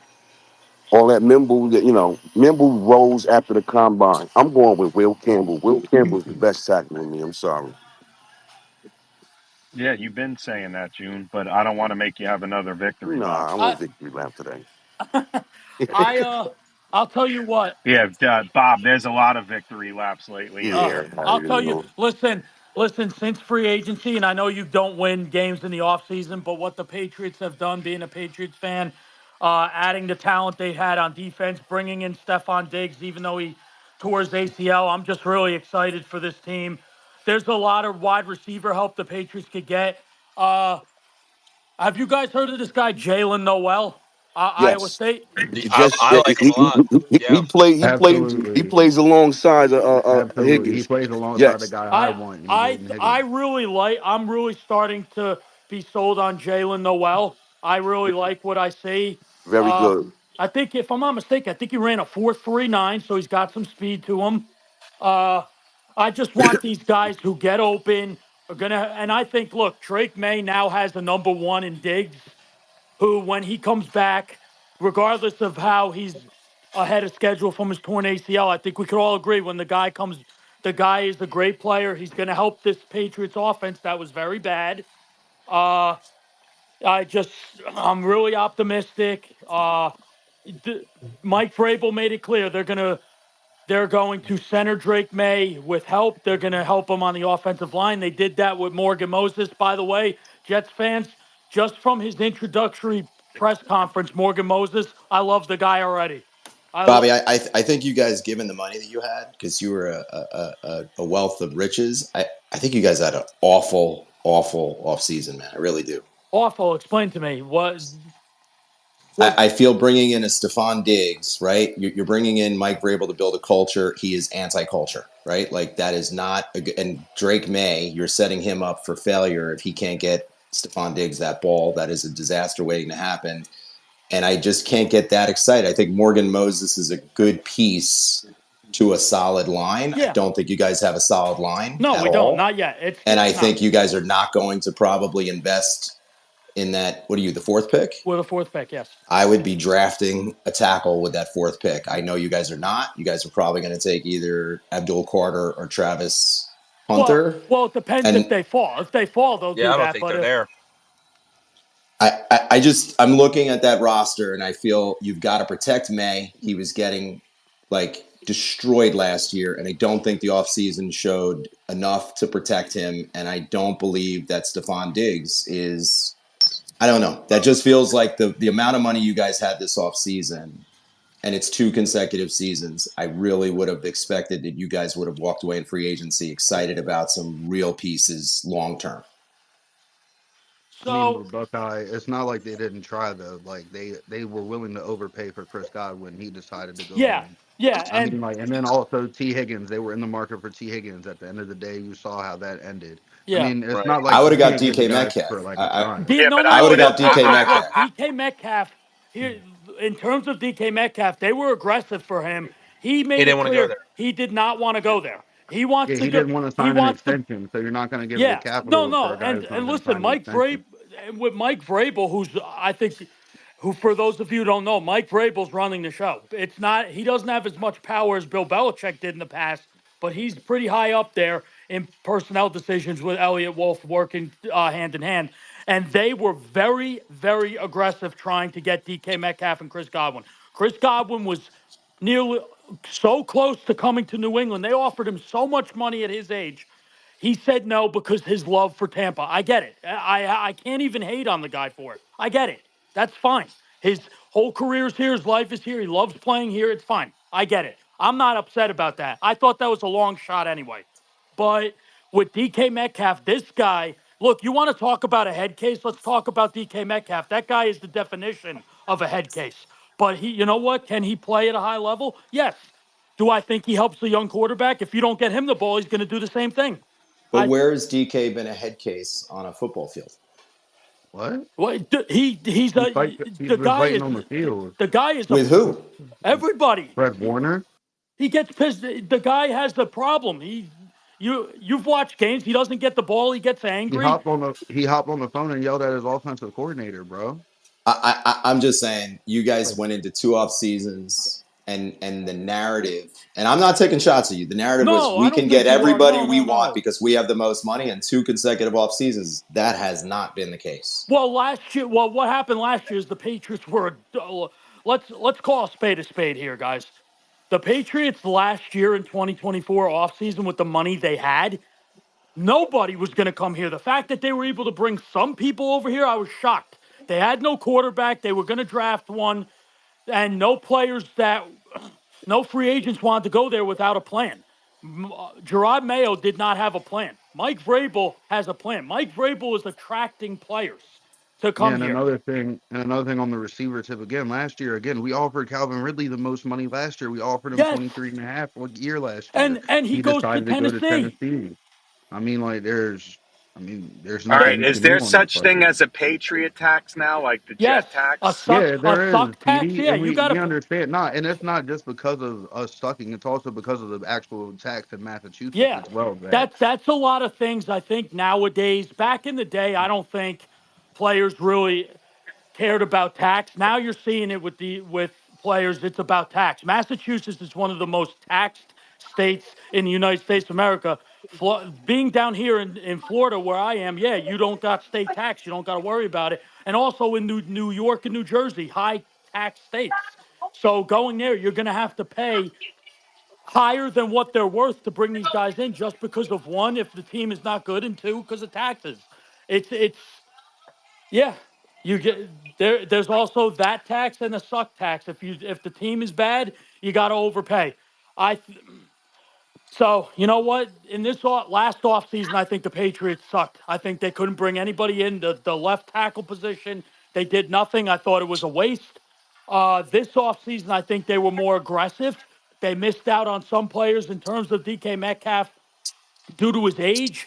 He's younger than Stephon Diggs, so I would have been very happy because of the age.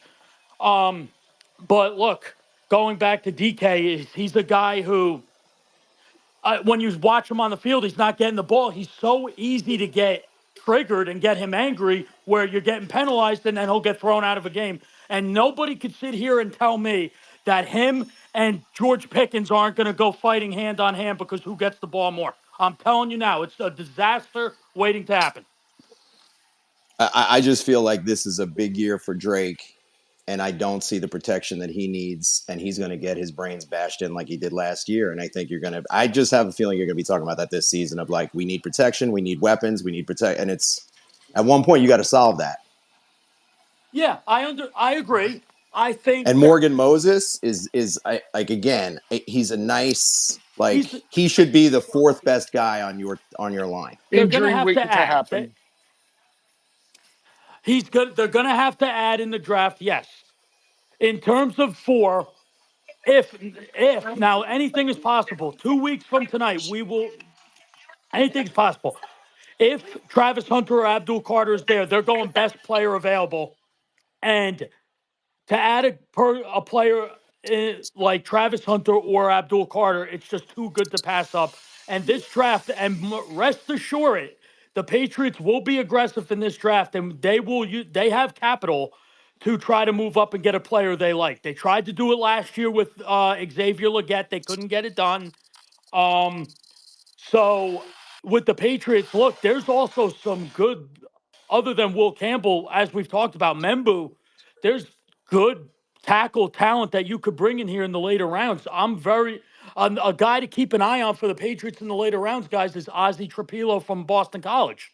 He's the guy who they've done extensive work on, so keep an eye on that. I think that they know this. They're drafting best player available. They know they have to protect. Vrabel's all about the trenches. I think this Super Bowl taught every NFL team you have to prioritize the trenches just like the Eagles did on both offense and defense. And look what it did. And I think you have to go that route. I think Mike Vrabel knows that. He understands it, and he's going to do just that for Drake May. I know he has a vision, and I know they'll get it done. Another thing, Buckeye, is Drake May has an offensive coordinator who's more understanding of his personnel. Yes. Like Josh McDaniels, like if you were watching that Cam Newton year, the He way one of the Josh best. McDaniels reinvented himself for the Cam Newton year, bro, was something that I didn't expect. I thought it was going to be a square peg in a round hole, but like the offense actually was functional for a point in time Yeah. until he got COVID, and then after that, all the rails fell off. Yeah. Josh McDaniels is a phenomenal offensive coordinator. Phenomenal. One of He's the just a best I've terrible ever head seen. coach. That's it. One He's of the So just like best I've ever seen. as Hey, much as Bob. as much as I hate to say it, like I expect a lot of screens this year out of New England. Like I just hate to say it, but like I think he understands that his offensive line is not there. So you're gonna have to just use an extension of the run game through the passing game and the screen game. so, And that's just what they do. Like that, and I hate it, especially on like 3rd and 5 and 3rd and 7, bro. It used to drive me up a wall. A screen pass to James White or Shane Vereen, and the next thing you know, we barely get 8 yards to go ahead and eclipse the first down. But at the end of the day, like it's what moves the chains. Like you just take what works and keep going. Yeah, and Buckeye, to your point, I agree that this has to be a Drake May draft for the Patriots, meaning protect them, get them weapons, right? And like we were talking, I think before you hopped up here, like Will Campbell would be a good fit for them, and maybe it's Membu. I think offensive tackle if Carter and Hunter go, but at the top of the second round, the player that I would circle and star is Luther Burden the third. The receiver out of Missouri. I think a guy with Drake May's arm strength and ball placement, a guy there's a little bit of Jalen Waddle in Burden's game to me, and he was a guy that when you first saw mock drafts, 8 months, he was a top 10 pick on a lot of people's boards. Like I think he's the type of guy that would excel in Josh McDaniels' offense with Drake May. Like I like that would be a really good fit. I'd hate to see it as a Dolphins fan. I just think that would be a really good fit for the Patriots. Would be Burden at the top of round 2. you know what? I've heard that too. And Agree. correct me if I'm wrong. Isn't Luther Burden have speed? He's fast. Oh yeah, he's so shifty too, man. Neil, I is think he's there my a chance he can be the best wide receiver in the draft? Oh yeah, absolutely. And here's why, right? Ted McMillan, I think I hear the Mike Evans comparisons. I'll give you a Michael Pittman comparison because I think Mike Evans, that's lofty. Mike Evans to me is gold jacket good. I do think Ted McMillan has the ability to be an immediate red zone impact receiver. I like him a lot. Like he's my number one receiver in this draft. Um, I'm not like I think Matt Golden's my fifth or sixth. I think he was a guy that really worked himself up during the combine. He had a really good kind of draft preseason. But like on tape, he does not run a 4.29 to me. He looks 4.5, 4.55. Like he's a good player. I take Emeka. I think Emeka Egbuka is a smooth operator, NFL ready, Say it, Neil. going to thrive in the slot. I think he's probably one of the most underrated prospects in this entire draft. So I would say that my guys are going to be Ted McMillan, Egbuka, and Luther Burden are like the top three. But yeah, because we've seen these guys that come into the league with God-given traits and speed that are have the ability to take the roof off of a defense that with a quarterback in place like Drake May, who we all saw it last year. I don't care what stats said, the record said. We all saw the beginnings of a significant player at that position in this league. Like Luther Burden to me, he is shifty and he's quick and he's smart with the football. And when he has the ball in his hands, he's really good at erasing angles that the defensive backs are taking against him. Like I think he could be a really, really good, catch to somebody at the end of round one. It's just one of those things that, yeah, Pete, to answer your question, it wouldn't surprise me if we look back in 2 years and he's the most productive guy out of the gates. Neil, do you think Ibuka or Jackson Smith was a better prospect? I like Igbokwe. I like Igbokwe better more than Olave too. I've had my eye on Igbokwe for 2 years, man. I just like when you're so good for so long, people forget about you sometimes. Like the way he operates in the slot and he's faster than he's giving credit for. But man, every time I watched a big time Ohio State game, number two was making plays. Like that's just the way it is. I love him, and I think a team like the Texans or the Rams at the end of round one are going to get an absolute steal. But I like him actually pretty significantly more than Smith Najib. Yeah. Real Really? quick, guys, before we go on, we're on YouTube Live as of right now. And, the second, if you guys can subscribe to our Jets Commute on YouTube, we'd appreciate it. Been coming out with shorts, working on some interviews, and, that's that. Thanks, guys. Go ahead, continue. Yeah. So, question for Neil and Bobby. So just as a Patriots related question, say Abdul or Carter, Abdul or Hunter end up being picked at 4, just on the off chance. Is there a chance that you could see the Patriots trading up with a team like the Vikings or the Rams who don't have a second round pick, who might be inclined to possibly trade back to try to land a talent like a Kelvin Banks or a Josh Simmons or a Connerly? 100%. You always see movement at the end of round one with teams jumping up to get prospects that they have rated high. I even think there's a chance the Browns move up for Jalen Milroe at the end of round one. You always see like teams like Baltimore, Philadelphia, Kansas City at the back end of round one willing to do business, and I think that's no different than this year, especially if quarterbacks on the board. But yeah, absolutely. I think if you're New England, you want to definitely get that offensive lineman, and then you probably want to move up a little bit because they do have some good late draft capital to do it. And I'm a big believer that when you have conviction for players, you have to be aggressive and going to get them. And I'll give a prime example is in 2020, the Dolphins wanted Tristan Wirfs, and they had the 18th pick, and I think Wirfs went 13 because it was Javon Kinlaw to San Francisco, and then the Buccaneers took Tristan Wirfs. Well, the Dolphins had a trade in conversation with the 49ers, and all they were going to have to give up was a fourth in that year's draft and a fifth in the following year's draft to move up, and they would have Tristan Wirfs instead of Austin Jackson. And being the what's a nice way of saying this, being the mess of a franchise that they are, they said no, let us keep these draft picks, we don't want to trade draft picks. And they get all, look, Austin Jackson's probably a middle of the pack right tackle. Wirfs is probably the best in football, if not second to Penei Sewell. Like I when you have a conviction for a player, my two strategies are: when you have a conviction for a player, you're aggressive to go get them, and I don't draft positions, I draft players. Like I don't give it, like I don't care if I have a draft board and Ashton Gentry is the fifth best player on my board, and the Chicago Bears and I have the 10th pick, but I need a pass rusher, I'm gonna take the fifth guy. And I've just learned being here locally in Baltimore, the Ravens had just signed Marcus Williams to the biggest deal a safety ever got, right? And then that draft, they took Kyle Hamilton. And it's like, well, I remember people calling in the radio and being like, well, we just signed a safety. I don't understand why that. It seems like it's redundant. Well, look at Kyle Hamilton now. He's the best safety in football, and Marcus Williams isn't even on the roster. So I draft players, I don't draft positions. And if I have convictions, I'm aggressive to go get those guys. Can I ask a question to that, Neil? And I'm going to go to an extremity on what you just said. Let's use Genty. What if you're Atlanta and he's the highest on your board?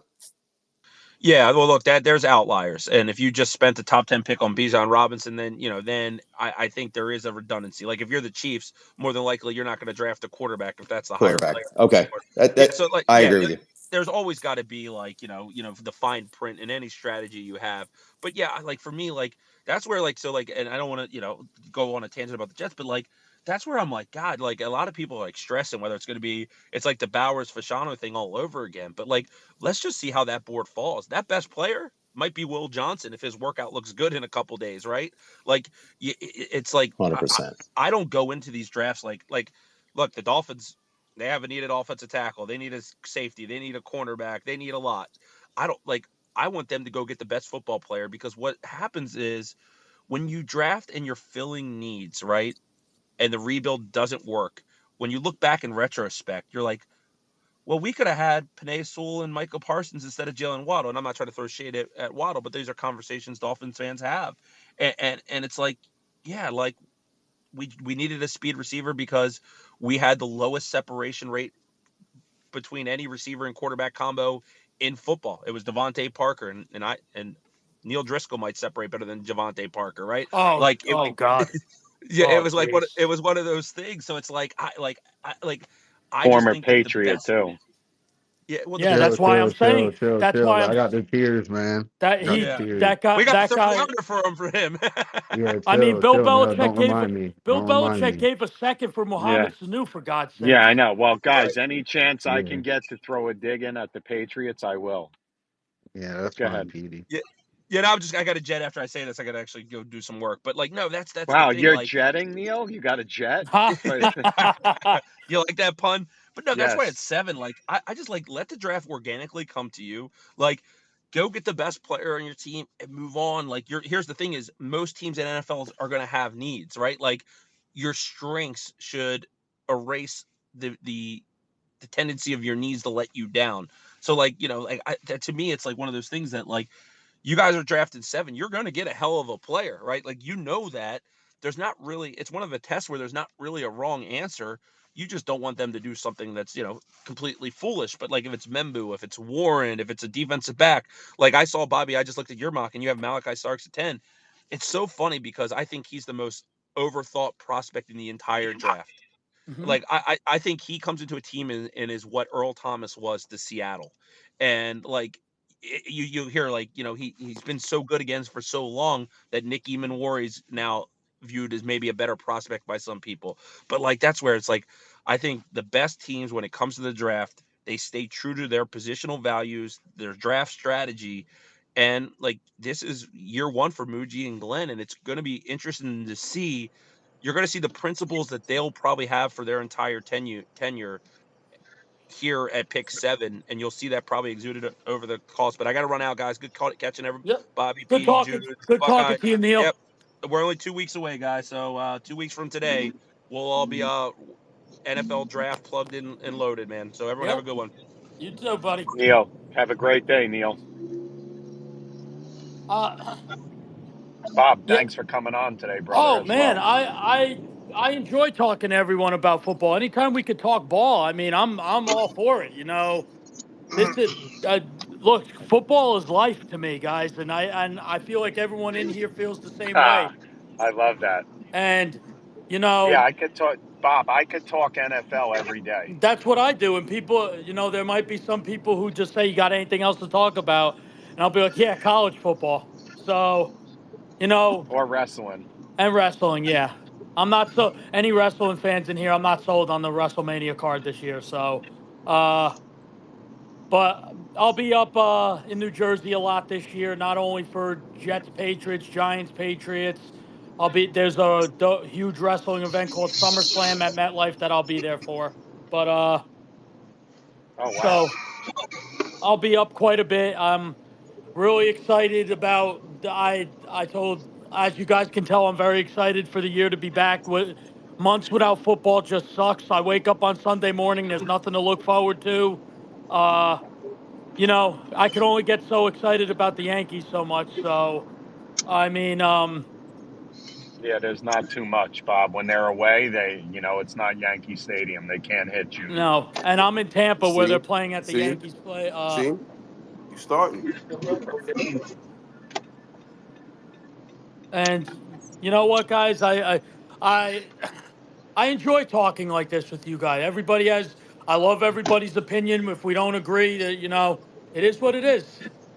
So, Yeah, but Bob, real quick, stay up here. Let me get Maurizio left. Mr. Negative, you haven't been in a while. What's up, man? Oh, not much, Petey. How's everyone doing? No, just kind Good. of, like Bob there. I was, missing football, so if it's off season, seemed to take forever. So Bob, Mr. Negative, do you feel Tyreek Hill should not be on the Dolphins moving forward? I'm not accusing him of nothing, but no, I he didn't agree. get he didn't get convicted. So, Well, Petey, like the you know, sun rises every day in the east, we can always expect Tyreek Hill to be in the news in a yeah. negative way. Why the Dolphins even subscribe to this? If he was a special teams player, he would have been long gone, right? But shame on the Dolphins to keep putting up with this. The guy quit on the team last year, and now they're still keeping him around, right? And again, his personal life is his business, and what he does off the field is his business. But when it starts to push on over into the team, and like players are trying to be focused and everything else, and at every turn, Tyreek Hill just continues to just only care about himself. I'm sorry, he only cares about himself. I understand Miami needs to rebuild. I mean, why they're keeping Tyreek Hill around is beyond me. I guess they subscribe to his behavior, because if they didn't, they would have moved on from him, regardless of the cap hit, regardless of the financial consequences, whatever. But you know what? The Dolphins are really showing their hand, and really, I'm ashamed to be a Dolphins fan right now. I will always root for them, but I am ashamed. The franchise is full of clowns. It's a dumpster fire of an organization, and that you can't say anything else. I mean, when this is going on, when it's just nonsense after nonsense, and uh, again, I already know what's going to happen this season. They're going to win their 6 to 7 games or 8 games, whatever, just miss the playoffs, and then run it back with everyone else. And it's sad. It is just sad when you think where this franchise was when I started rooting for them in the 80s to where it is now, and it's embarrassing. But that's So I'll land you my know, you know what? plane there. Here's the thing with Tyreek Hill. You know what? He's such a talent. Here's the thing. When he first came into the league, yeah, there were question marks, and so I have a buddy who's a lawyer down here in Florida, and he's a huge Tyreek Hill guy, just a fan of his game, and he's a defense attorney. So he told me back then when he was in college, he pled down to the charges so it wouldn't affect his draft stock. Obviously, it did. He got drafted in the fifth round, but he was accused of um, hitting his pregnant girlfriend, and apparently, from what it was a domestic dispute between the both of them. And she admitted she was only 2 or 3 weeks pregnant at the time. That doesn't condone what he did. I don't condone domestic violence. Players who hit women, I don't think deserve to be in this league at all. But with Tyreek Hill, when there's smoke, there's fire. He's in the news a lot. You always hear about this domestic things with him. He's an exceptional player. He's getting older. He's in his 30s now. I feel like the speed is starting to slow down. Um, I just think last year when you quit on a team, just like AB, Antonio Brown, that's his idol, guys. His idol is Antonio Brown. What does that tell you? Yeah. So, I mean, and no disrespect, and Antonio Brown, when he was playing, obviously we could agree one of the best to ever play, but Antonio Brown only cared about AB. And Tyreek Hill, no, rest assured, I agree, he is a self-centered guy. It's all about him. Everything has to be run through him. He left Kansas City. He admitted it. What did he leave Kansas City for? He came to Miami. Granted, where he's from, I think he's from Miami. I'm not sure. I forgot or something. But when he was in Kansas City, that team goes to deep into the playoffs and goes to Super Bowls nearly every other year. And you wanted to leave that because you were getting targeted once or twice because defenses are keying on you, and Patrick Mahomes is just Crazy. That's doing things. crazy. That just shows me you don't want to work hard. You just want to Hmm. go. You want to go to a team like the Miami Dolphins. And I'm sorry, Dolphins fans, no disrespect, no disrespect. Go to a team that's not going to go to the playoffs and go there where he's the number one guy. I agree. Whoever just said he takes flack away from Jalen Waddle, I think Waddle is a phenomenal player. He when he stays healthy, I think he's got speed, breakaway speed. You can't teach. He's a phenomenal route runner. I like what I see, and seems like he's a very good teammate. Tyreek Hill wanted to go to Miami, granted, and then he brings up the taxes. Remember when it was the Jets? It was either the Jets or the Dolphins. I went to the Dolphins because of taxes and stuff. Okay, yeah, okay. Um, the fact of the matter is he's just a problem at this point in his career. How much longer are you going to put up with the asinine ridiculousness and utter bullshit of a player who this franchise needs a change in like scenery in a way. Like they need to get players that are going to represent like guys like back in the day, Dan Marino. He symbolized everything the Dolphins wanted to be. Tyreek Hill does not do that. Tyreek is about Well, Tyreek. well, Bobby, and you make great. Sorry, go ahead.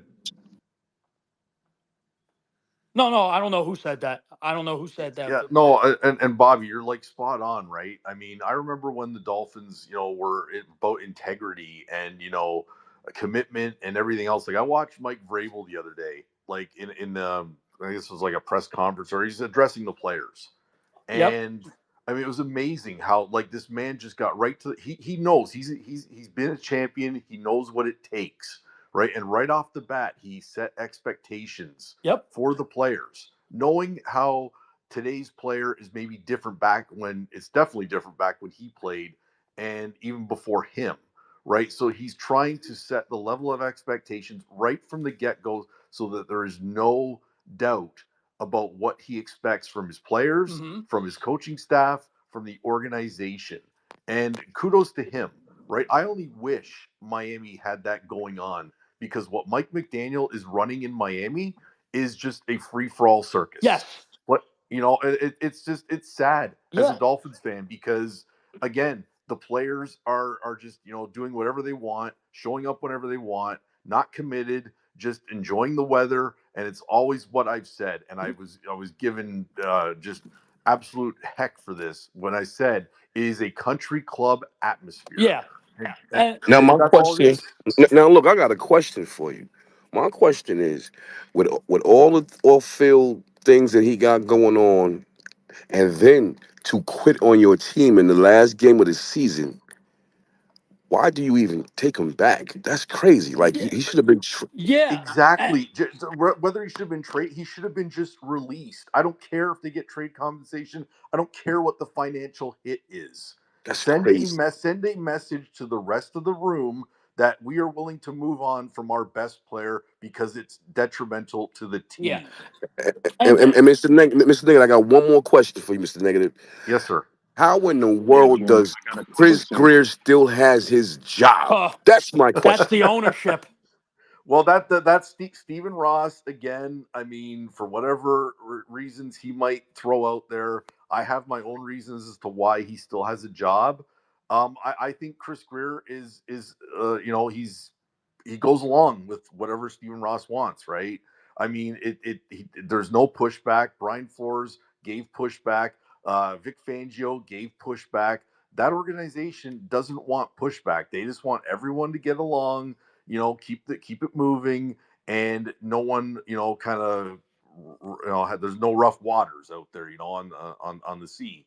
So again, that is what, it is what it is. And until, in my belief, until Stephen Ross sells this team, we're going nowhere Yeah. because And it goes from the top on down. yeah, I want to make a point too. You said about Mike McDaniel. Look, when he got hired, yes, he was the offensive coordinator of the 49ers, the team that he's a part of the Kyle Shanahan tree. He went over there. He's very I like it's annoying playing the Dolphins because of that consistent motion they use when literally he gets the Dolphins are a track team. They all get players with speed, and what can't you teach is speed, and you got to keep up with it. And they have the players with that, and it worked in the beginning. But now it's just watching Mike McDaniel. He's just too laid back. He's wearing the joggers that are hiked up to his calves, and with the sunglasses, the nothing like that. But the coaching styles, it's just he. I feel like he'd rather be their friend than be their coach. It seems that Spot way. on. And Spot on. Look, in terms of Mike Vrabel and even Aaron Glenn, Mike Vrabel doesn't give 2 ounces, forgive my language, guys, 2 ounces of a fuck who you are. Literally, if you're going to act like Tyreek Hill, he'll be the first one to grab you by the jersey, slam you down, and say, get the fuck out of my sight. It's a precedent. And the fact of the matter is, Mike McDaniel, no disrespect to his coaching style, because I think his offenses are very tough to defend against. But as a head coach, you're in charge. They're going by your lead, and what you're leading is, we're in Miami, we're in South Beach. You know, we play at Hard Rock Stadium all times of the year, except maybe January and maybe a little sprinkle of February. It's going to get a tad bit cold. Enjoy the beach. Come to training camp. Work out for an hour. Practice for an hour and a half. Go to the beach for 3 days. No, no, no, no, no, no. That's not building a winning culture. The winning culture starts now. And it's just, I agree. I think it starts with ownership. Same with the Jets. Same with Woody Johnson. The guy is a complete asshat. That's it starts with ownership. They brought in Aaron Glenn. I think Aaron Glenn he's a former player, no bullshit. We'll see how that pans out. But with the Dolphins, Chris Greer is a horrible general manager. I think that Mike McDaniel this year, don't be surprised they miss the playoffs. He gets fired. I think. I think he's gone. Bob, Uh, speaking of gone, I got to run because yep, I I get got to it. take care of some things. Yep, totally Sorry, get it. Triz. So, Sorry, Triz. I got to go, man. I got to close. Bob, thanks. Mr. Negative, June, as always, thank you. Buckeye, Augustine. Sorry didn't get to you guys. Rusty, I see. Brittany, Curtis, great points today. I see Chris, Bill, Fawn, Medic, Lawrence, Geo, Jay Green. What up, Corey? Down in the listener section. Have a great day, guys. yep. Have Be a great well, day, and Petey. let's go Do well, Appreciate my Jets. man. you. It's good Appreciate talking you, to you Bob. guys. Good talking to everybody. You too, my man, June. Talk to you guys soon. See you later, Jetstream. Thanks, Bob. Murd. Hey, Buckeye, what do we do? Tear it Buckeye, down. what do we? Yeah, we